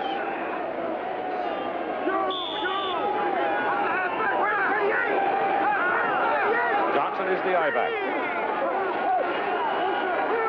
Coash in there at tight end to start the second half. Johnson has the ball, and Andy can't get it around the corner. They stopped him just short of the line of scrimmage. Let's find out about the condition of Arthur Whittington as he talks to Tim Brandt. So many years in the NFL, and here he is again. And Whit, you told me you were hurt, and you're running like a 19-year-old. Well, you know, first thing about it, you know, I was hurt. I thought I was hurt bad, and I was. Now, looking at some of them young backs running so hard, I thought I got to get back out there and do my best. So I do have an injury, but, you know, but it'll take care of itself after the season. Coughing up the football a little bit, though. You let it go twice. Is that the weather? Oh, that's the weather, not protecting the ball. You know, we sunshine boys out from California. But it's just some bad breaks. Okay, keep it going, Whit. Johnny Walton hums one. Pass is caught. And once again, he's finding the tight end. And once again, it is David Bale. So the tight end for Boston having a big day against the Oakland defense. What David is doing, he's just coming underneath all of that zone coverage. The linebacker just steps inside and just runs away from the linebacker right there. Short pass, high percentage pass, and the kind of passes, as we said before, you need to have to march down the field. And it's a first down for the Boston Breakers at their own 45, with Oakland leading in the ball game by 16-7.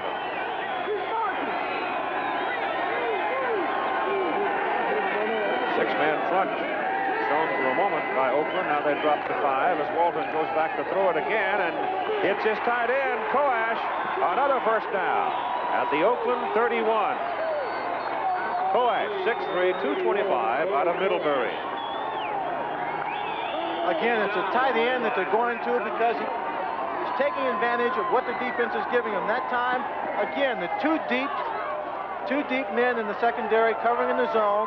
Linebacker tried to get underneath to put some more pressure on the tight end, Big Bo Coash. You see number 51 just running right underneath him there because he feels the tight end is a key receiver, and he's right.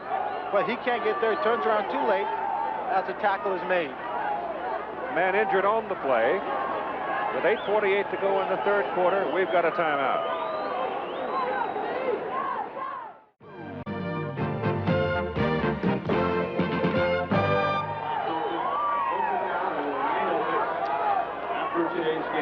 That's one of the heartbreakers, they call them, the cheerleaders here at Boston. And here's another look at the pass complete to Coash. The man shaken up on the play was O'Brien. I think O'Brien's the man coming in from the right side, and he really took a whack.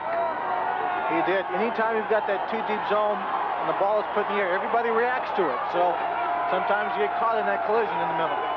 It's first down for Boston at the 31 of Oakland. That's Bale going in motion. They pitch it out, trying to run it to the left side with Johnson carrying, and he's got a couple. They might give him the 29 before Gary Plummer made the primary hit for the Oakland defense. Deuce right.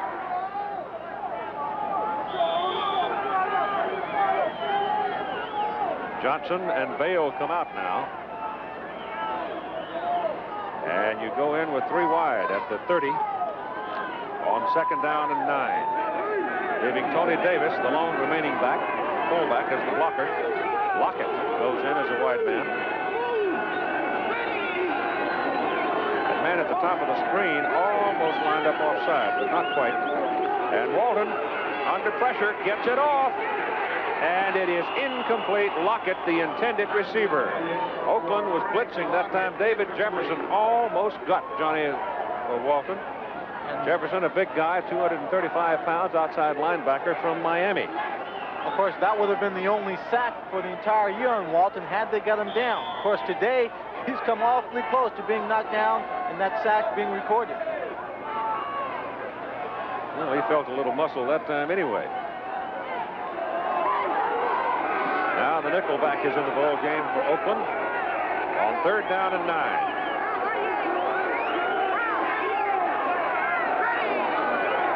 3 down linemen, 5 defensive backs. Back goes Walton to throw. He goes short to Davis, and the ball caroms off Davis and falls away incomplete.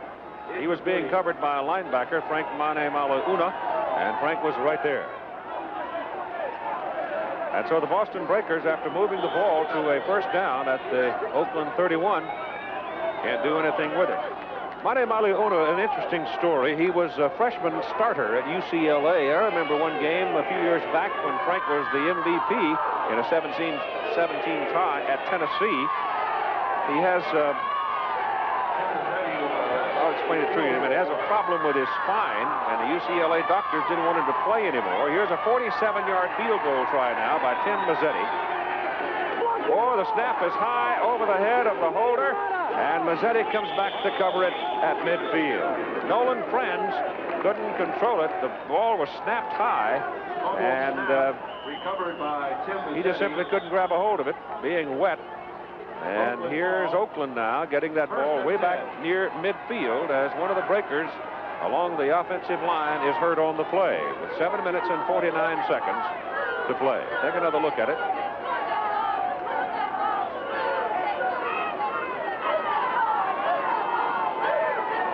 This is the second time today we have seen the ball go through a holder's hands, but this one was high, quite high.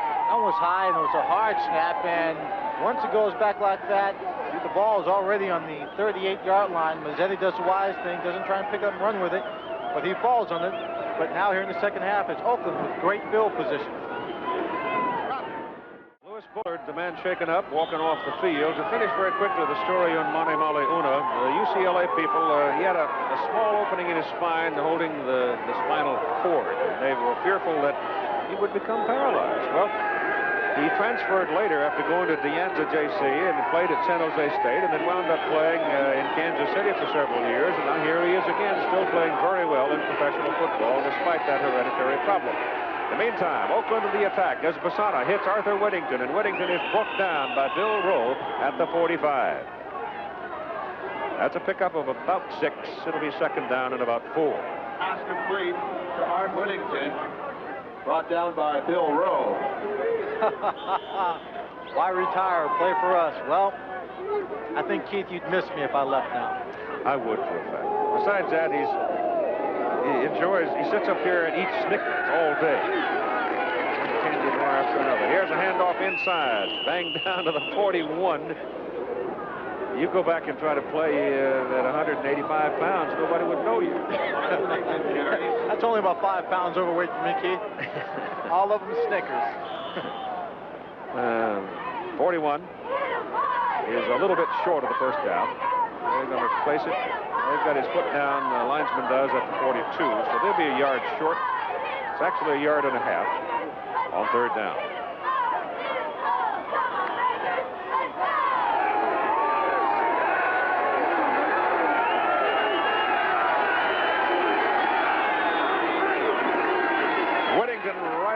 No, it's Derosian, penalty flag. Penalty flag comes flying out of the umpire's pocket.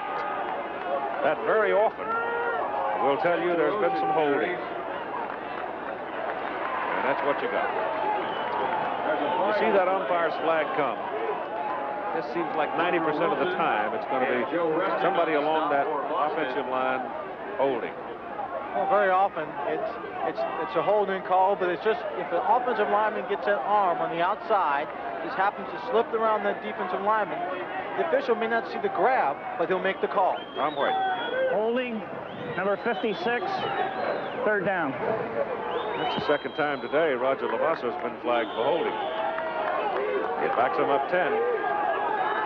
Penalties now. Oakland flagged 4 times for 30. Boston once for only 5. But Boston has made the mistakes. They've committed the turnovers. It's kept them in trouble. Third down, 11 now.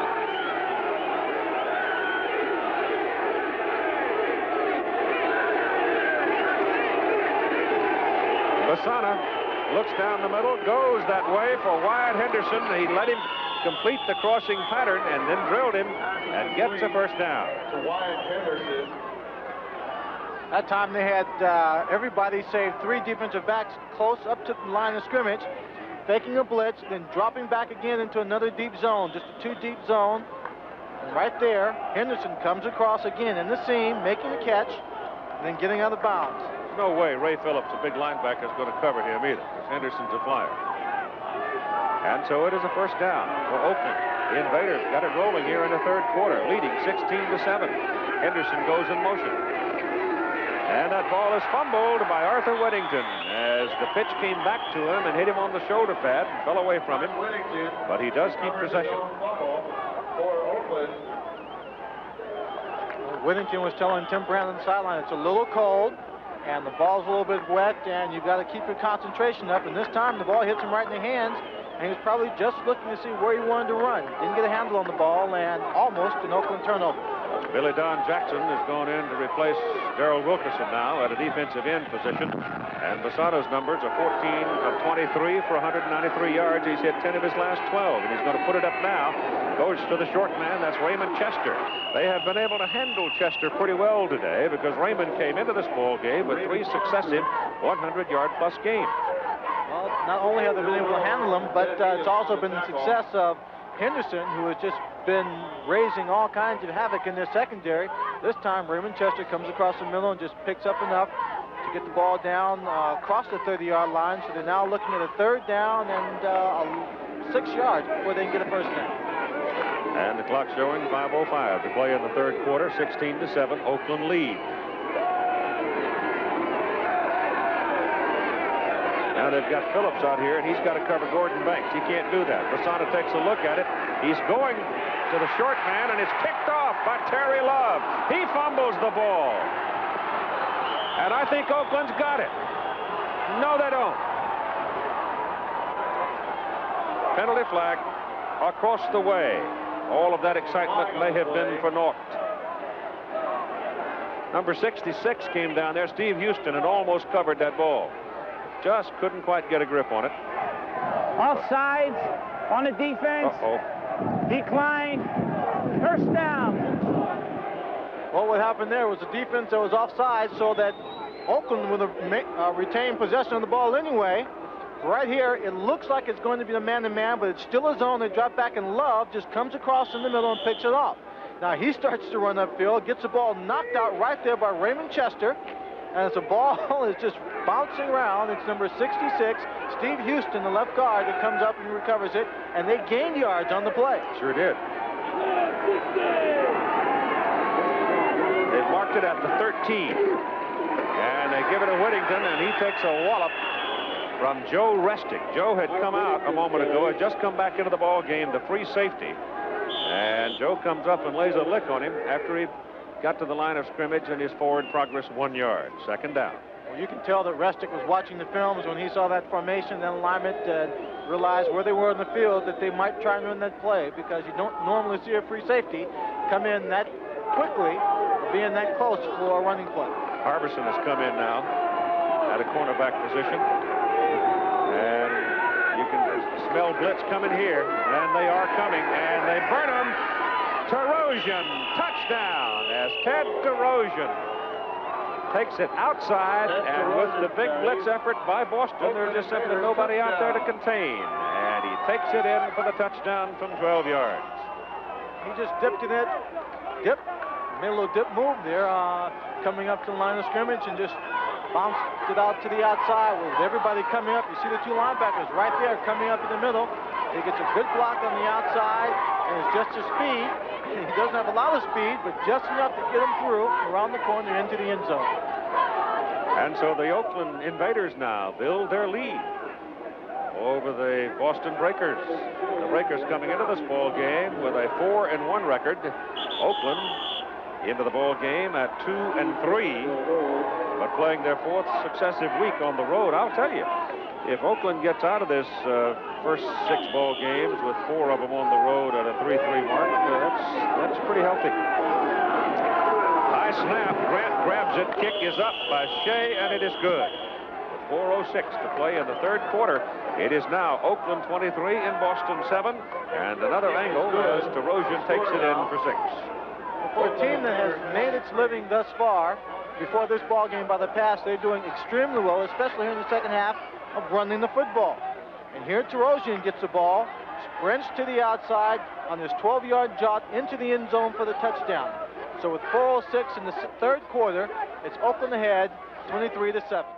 Chicago, George Allen has his Chicago Blitz on top of the Birmingham Stallions. This action a few moments ago. The rookie from Ohio State, Tim Spencer, having a big day. 2-yard touchdown run. Chicago now leading over Birmingham 13-6. Back to Keith Jackson. Ted Terosian, who's having a big day. 10 carries and 67 yards and 2 touchdowns. So the big guy from Fresno resting on the bench. And look at this kickoff.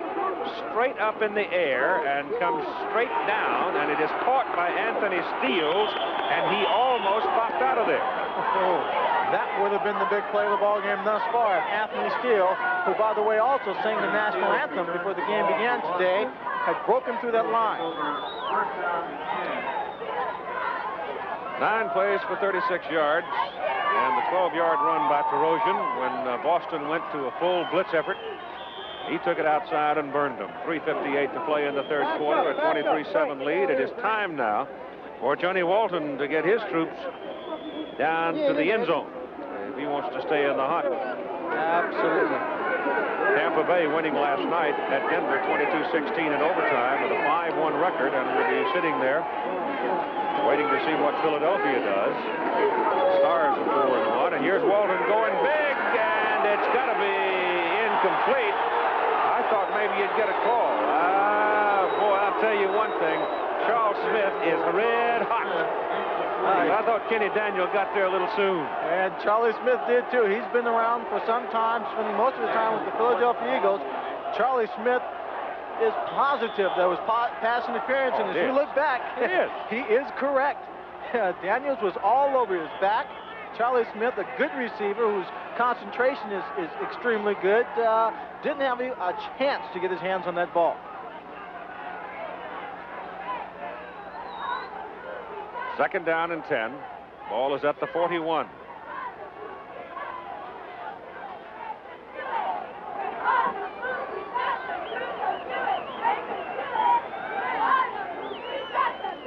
Time taken by the officials for a moment. We look at Charlie. Charlie's just waiting to make the play there, and he doesn't grab him, but he just hits him with his body. I mean, he just bangs right into his back and throws him off balance. Pretty close. Tom White, the referee, had taken the time there for himself for some purpose.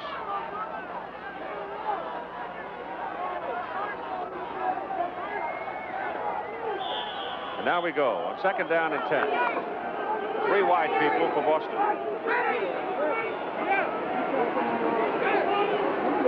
That's Smith in motion.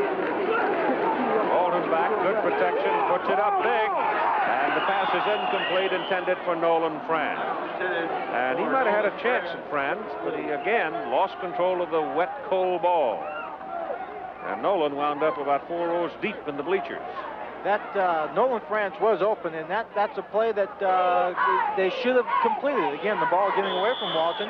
But in the first half, they had a great deal of success throwing against that 2 deep zone of Oakland. They switched Andy Johnson has come back into the ball game now. I wonder if sooner or later we might not see Johnson on an option right himself. Pitch a ball back to him, having been a former quarterback. He can certainly throw it. They've got him lined up at the bottom there, so he could take the pitch and swing right with it. Not at this point. Johnny Walton's pass is incomplete, and a penalty flag goes down, and we may get an interference call here.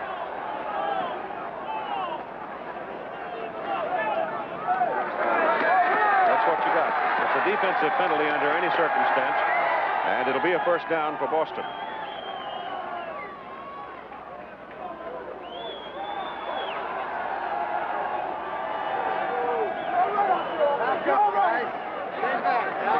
Holding against the Invaders, and frankly, I missed who the holding was on. I'd see it. Holding, number 42 on the defense. First down. It's Frank Duncan, the strong safety, so he had a hold of the tight end probably. Frank probably getting tired of chasing those 2 big elephants out there, Bo Koash and David Vail. 46 and a first down. KGO TV, Channel 7, San Francisco. Smith in motion. Walton has time, gets it off. Pass is good to Koash.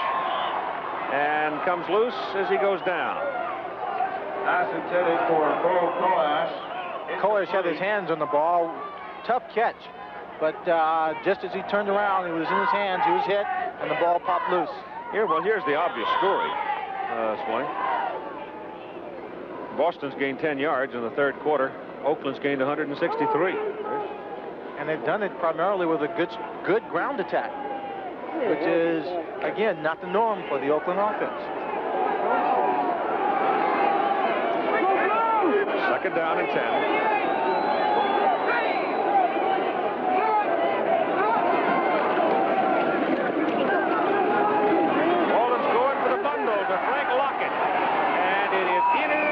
And then dropped by number 24, Derek Martin. Martin went down, had the ball, but as he hit the ground, it fell away. Derek Martin thinks he should get credit for the interception, but had they ruled that an interception, he had control of the ball. It still may have been Boston's ball because he got it knocked loose. Here he goes up. He's got inside position on the receiver, on Lockett, and right there, he goes up, and that's a good interception. It's a good catch because he goes up at the high point, gets his hands on the ball, but he does not bring it down, does not come down. I thought he 2 did. feet under control. I thought he did. You thought he did? Yes, he's on his back and he had the ball. Walton is now 7 out of 24 for 102 yards. He's missed 7 in a row. Third down and 10. Ball at the 46.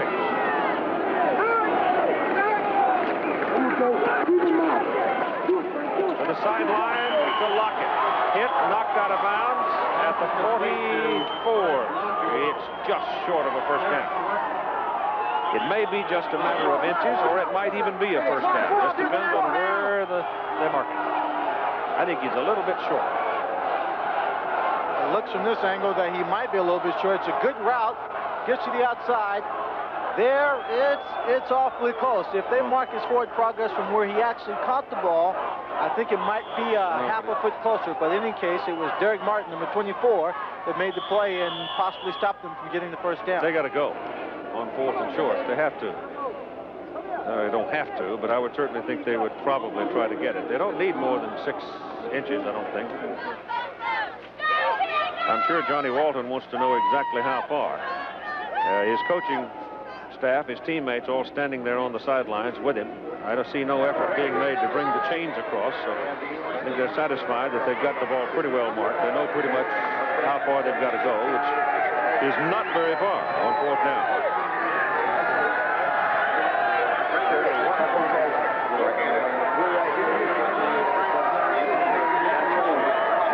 It's so terribly tempting at this point, Keith, knowing that you only have an inch or so to go, knowing that the safe thing to do is run the ball to maybe get that defense up in the line of scrimmage and throw a pass. Well, catch him off guard. Yeah, but I don't know about that. That's what I say. It's so terribly tempting. But I think Boston has to go for it here, Lynn Swan, because they've got the wind at their back for another 3 minutes. And working the other way, even though Oakland made it look pretty easy, moving the ball down the field for 160-odd yards there in the third quarter and a 16-point lead, they did most of that on the ground.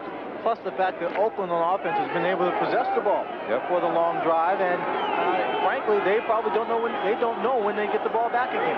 They're going.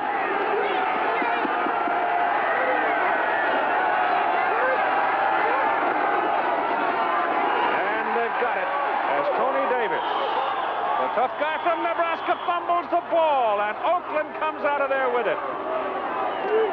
Can you believe it? That's 4 times they've turned it over in the ball game.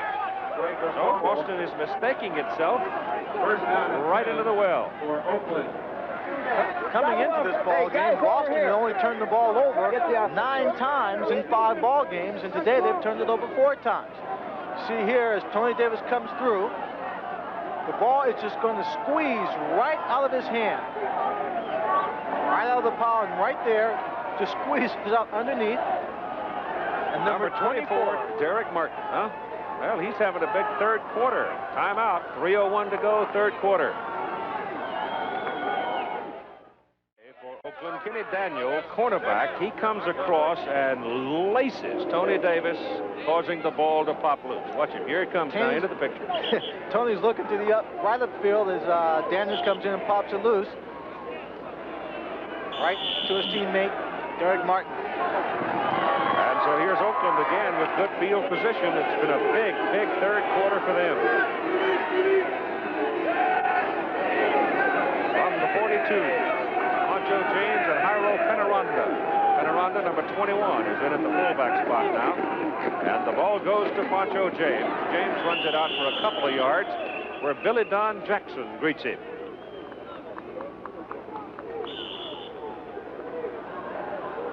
They're going to need Billy Don to make a lot more hits like that to stop this Oakland offense from marching up and down the field.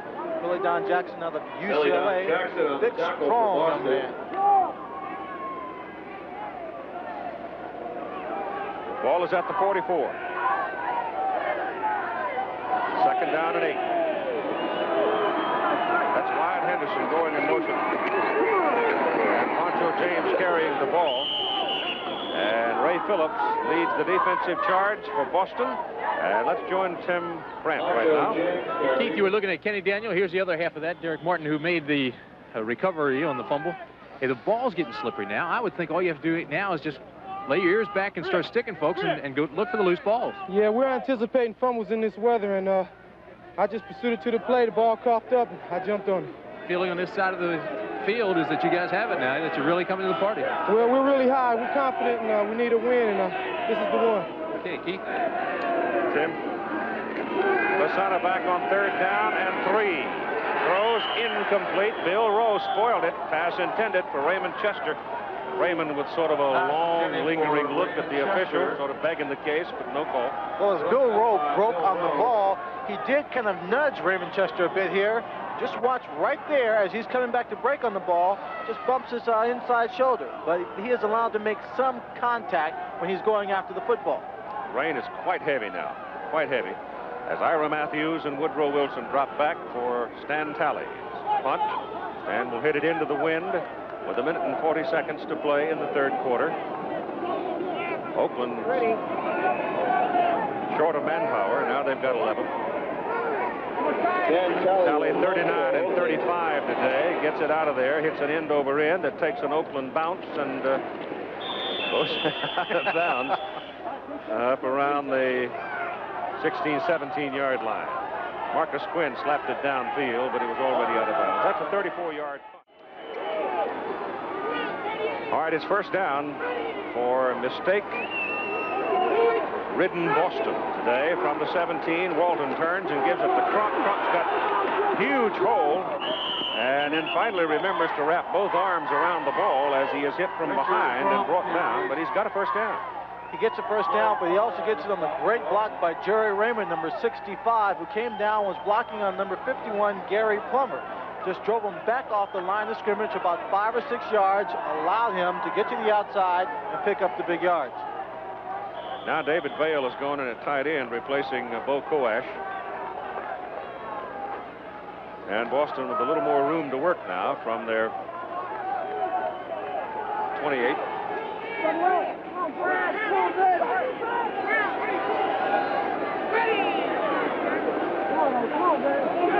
They send Vale in motion, and Walton straight back. Goes deep. It is caught by Smith.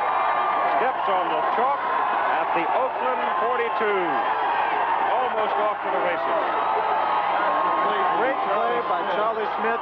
This play is being set up by the play of the tight end getting down the middle, opening up this zone defense so that now when he goes to the outside, the safety, number 42, Frank Duncan, is so far inside he can't make the play, and Charlie Smith comes up with it. So now the ball is at the 40-yard line. And Boston, with the wind and the rain at its back, trying to get something going. A quarter that's been a nightmare for them. Ball is handed off. Crump's got it. And he runs it down to the 35 for 7 yards before David Jefferson brings him down. Brought down by David Trump having a big day, but it's marred by the fumble that opened the opportunity for Oakland to take the lead at halftime. Michigan beating New Jersey roundly now in the fourth quarter, 21-6, as Lacey has run 10 yards for a touchdown, and Michigan's going to win that ball game with less than a minute to play. So the Jersey Generals continue to stumble along. Second down, and a short three as Walton pops it quick to Franz, and Nolan Franz sidesteps one man, wiggles his way down to the 21. And it's another first down for the Boston Breakers as time runs out after three quarters. The score, Oakland leading 23-7. We'll be back for the final period after this message and a word from our local stations. Oakland is leading in the ball game 23-7 on this wet day. It's first down at the Oakland 22. Walton back. Loops it toward the corner, and the pass is incomplete, intended for Frank Lockett. And Frank goes sliding on off the field and into a barrier with Derek Martin defending, but he's all right. Looking at this day and the circumstance, one wonders when it's going to be that Boston is going to get some sort of a covered dome in this area. I know there's been talk off and on over the years, but this is a city that could certainly use a dome stadium of some size. I think the attendance there reflects that desperate need, really, particularly in the case of the Boston Breakers, and perhaps in the case even of the Red Sox. They're on the road at this particular point in time, but the weather has been so inclement, if it had been turned around, they would have suffered from the bad weather. And the Breakers stay on the ground with it and run to the right side with Richard Crump. Again carrying the ball is down to about the 10.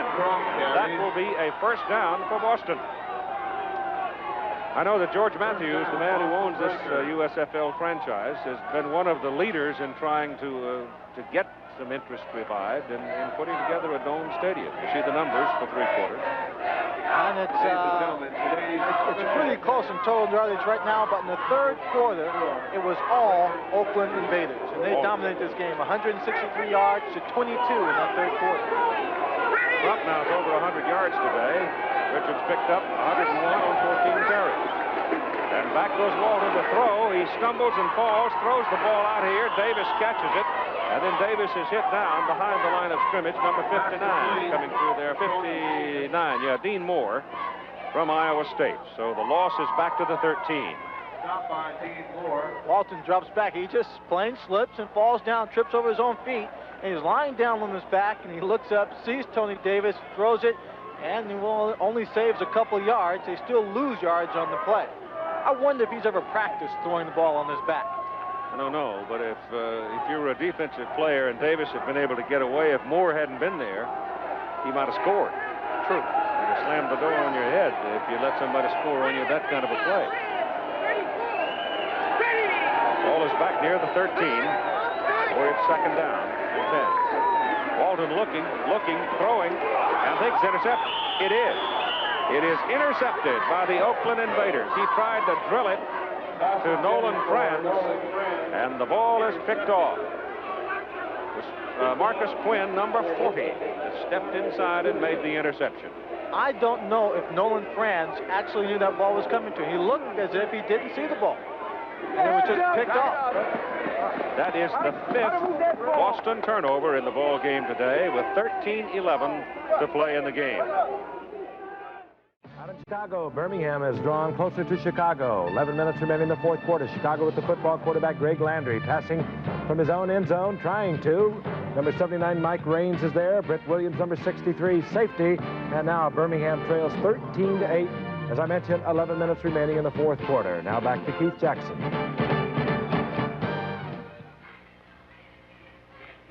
And we'll take a look at number 40.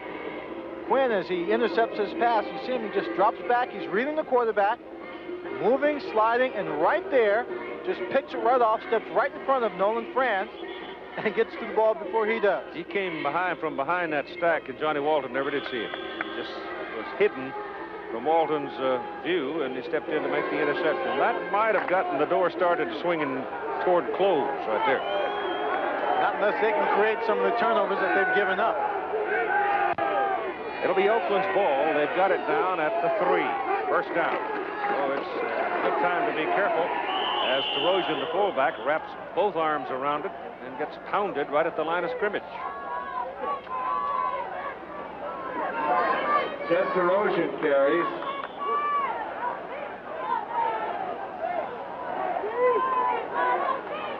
If the Boston defensive people, you know that Oakland's got to be reasonably conservative, I would think, here, sitting on a 16-point lead. If they can fence them in here, they'll get the ball back in good field position. You've still got quite a bit of time, 12:35, and the clock running. Second down and 10. DeRozan, the fullback again. He gets it out near the 7. Right now, let's go to Tim Brandt, who's talking with Andy Johnson. A long-time NFL veteran, Andy. 5 turnovers today. Well, I think the weather has something to do with it, plus the way the other team's playing. We're not, this isn't one of our better games. You've been around a long time. Is this game over, or you still have a quarter left? Well, we played very good in the fourth quarter so far. We did up until one play ago. We moved the ball right down the field. You know, it's not over. We can score twice, kick a field goal. You know, we have to get a little lucky here, but we can still do it. Okay, Andy, thanks.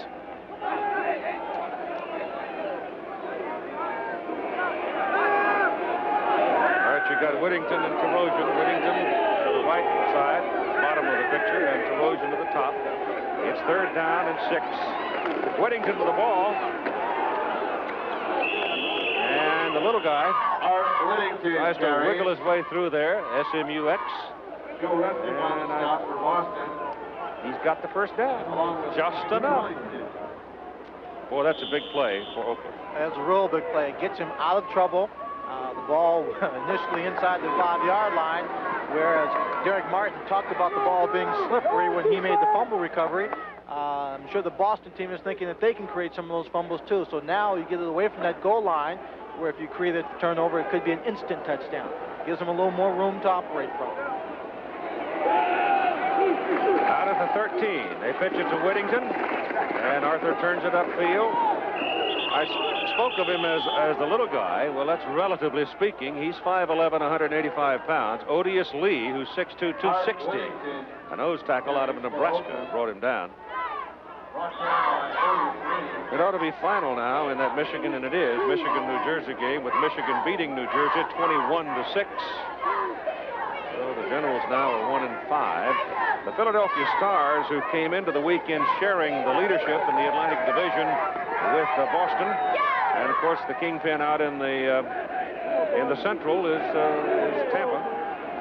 They're sitting in there with that big win last night in Denver in overtime. Here comes Whittington again, and he's almost in the open. He is. Joe Restick brought him down. Restick doesn't have the angle. That's a touchdown.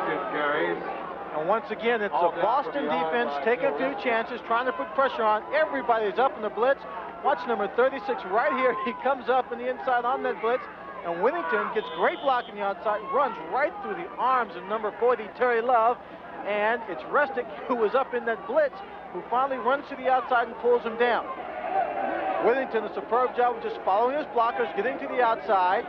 Breaks to the outside, and right there he just doesn't have one move he needs to get by Joe Restick. Both Whittington and Trojan now have exact numbers. Each has carried the ball 12 times, and each has gained 71 yards. And it's a first down for the Invaders as Fasana drops back, trying to set up the screen, and it should have been intercepted by M.L. Carter. I don't know how in the world he missed it.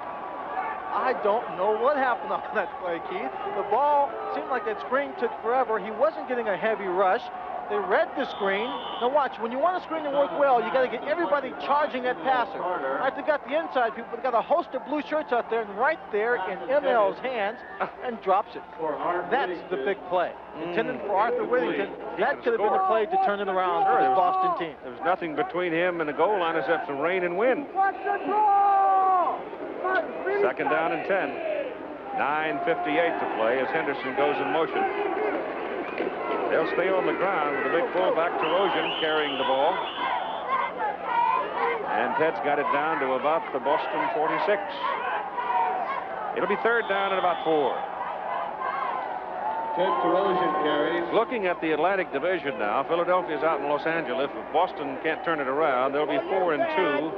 And Philadelphia playing going into today at 4-1. New Jersey will be 1-5, and Washington plays tomorrow night, hosting Arizona at 1-4. The Central Division, Tampa Bay's 5-1, and Michigan, having won today now, improves their record to 2-4.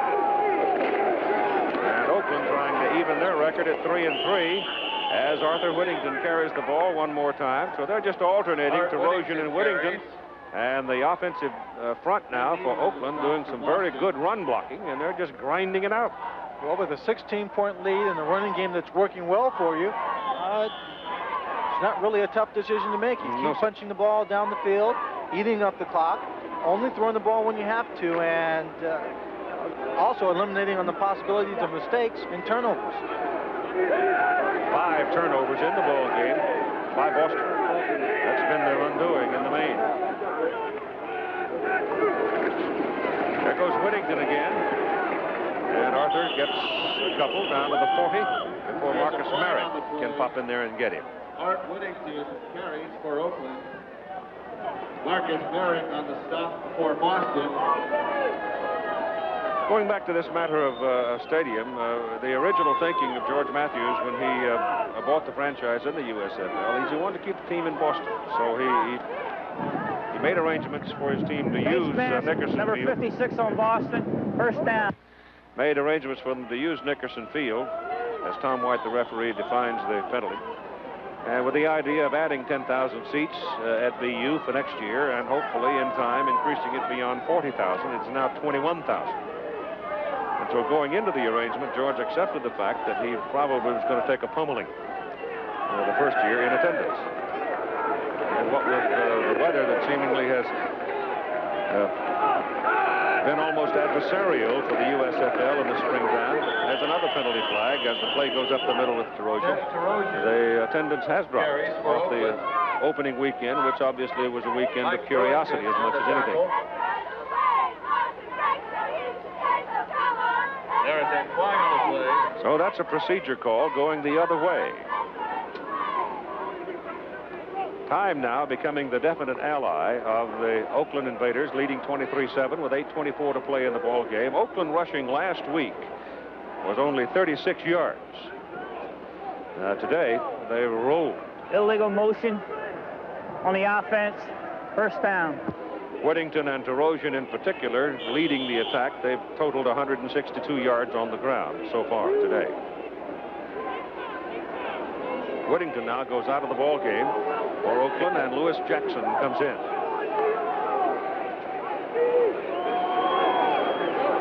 It'll be first down and 15. The ball just back outside the 40.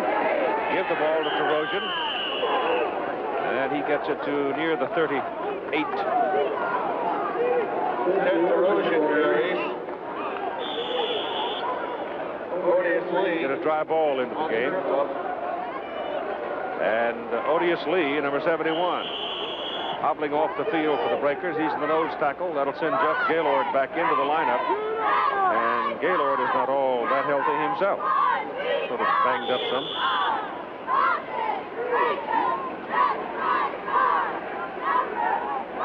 Oakland's offensive line continues to do a great job, and interesting point about that Oakland line is that they're all rookies. All rookies are one. There's no professional experience. No professional experience whatsoever, except for that of Raymond Chester at tight end. Masada back. Loops it up for Gordon Banks and missed him. He had him. Banks was available. He just couldn't hit him. M.L. Carter was burned on the play. They had Banks wide open, and what they've had to do now in Boston is play more of man-to-man type coverage to allow them to get more pressure on the quarterback and get more people up front. That time, he just went past M.L. Carter, was wide open. Of course, they've been going at it for about the last 5 plays.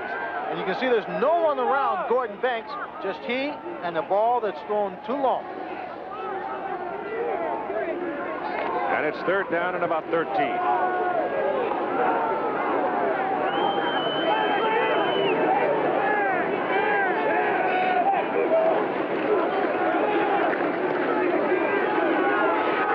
Masada gets it off. Henderson. Get his feet down. It is good. Inside the 20, inside the 17. And there's a penalty flag thrown back up at the line of scrimmage. And an Oakland man down.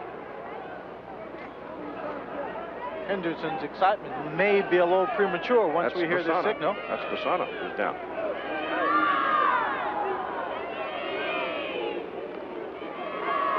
Defensive penalty holding against Boston.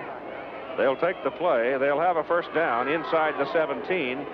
And it was Fred Basana who was shaken up. But he's up and apparently will stay.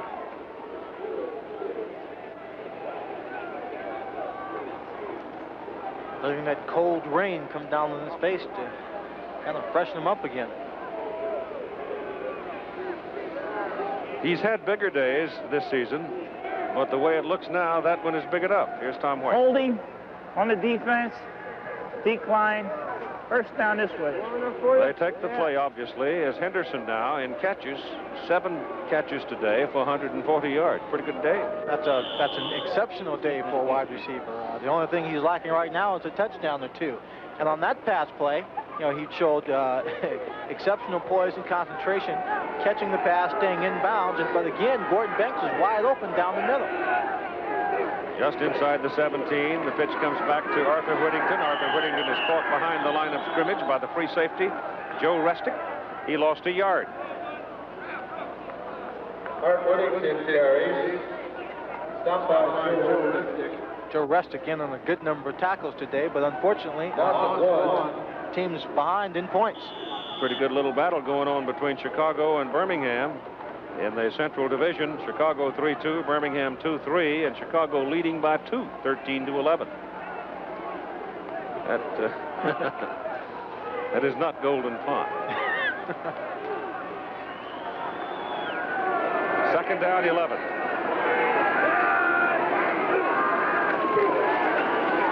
Loop. Well, Banks turned inside. Basana thought he was going to go outside. And he loops it up in the air, and Fred now taking a little punishment as Restick, the free safety, blitzed him. Safety came straight through untouched. He didn't get there in time to record the sack, but he got there in time to force Basana to throw the ball quickly to get it out of his hands, but he takes the punishment, and all too often, that's what does happen to a quarterback. He drops back to pass on that great rush. He gets the ball off, but he always has to pay his dues. Some people say that the rules that are there to protect the quarterback might overprotect them. Well, in some cases, depending on the judgment of an official's call, it does. But in situations like that, those rules are necessary. 6 minutes and 36 seconds to play in the football game. And Basana is shaken enough, forces Oakland to call timeout, try to get him recovered and keep possession of the ball. We'll be right back. It is third down and 11. Ball is at the 18. Basana stays in the game. Oh, look out. He's sort of gimpy, underhands it upfield, and the pass is incomplete. You can see that Basana is very gimpy. Darrell Wilkinson is chasing him, and then number 56 comes up and gets a handle on him, Marcus Merrick, and brings him down. And there's a penalty flag. And Marcus thought that something should be called. I don't think he quite knew what he wanted called, as Basana just underhands that ball out of danger. It's Tom White talking to Boston, so obviously the penalty is against Oakland. The pass was incomplete. 6:28 to play in the ball game, and a 16-point lead for Oakland.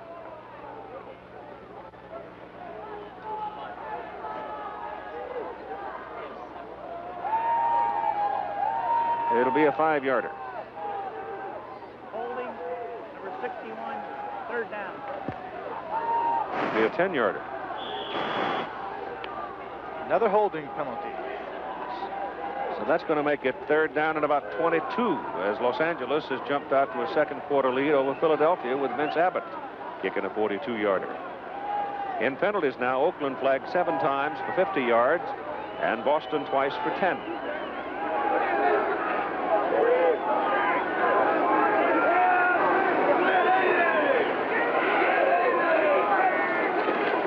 Basana back. Gets it off. And it is is incomplete. The intended receiver lost his footing. The defender went over the top of him, Tim Smith. And that'll bring up 4th down. There's a little arguing going down there, Keith, between Smith and Wyatt Henderson. On the play before in the end zone, there seemed to be some kind of altercation as the defensive backs didn't particularly like something that Wyatt Henderson was doing or was saying at that particular point in time, and there were 3 blue shirts and only little Wyatt Henderson amongst them. Well, I would just think on a day like this, the weather this miserable in a game that's 16-point difference now, late, frustration can surface rather quickly. The hold is back. The kick is up by Shea, and he's got it. How about that? From 44 yards, Kevin Shea hits one. And that makes it tough for Boston. Oakland 26, Boston 7.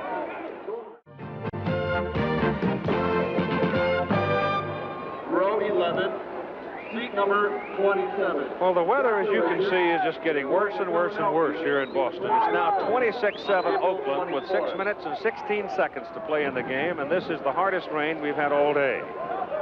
And it's hard, folks. Total offense now, Oakland 375 yards, 249 of that in the second half.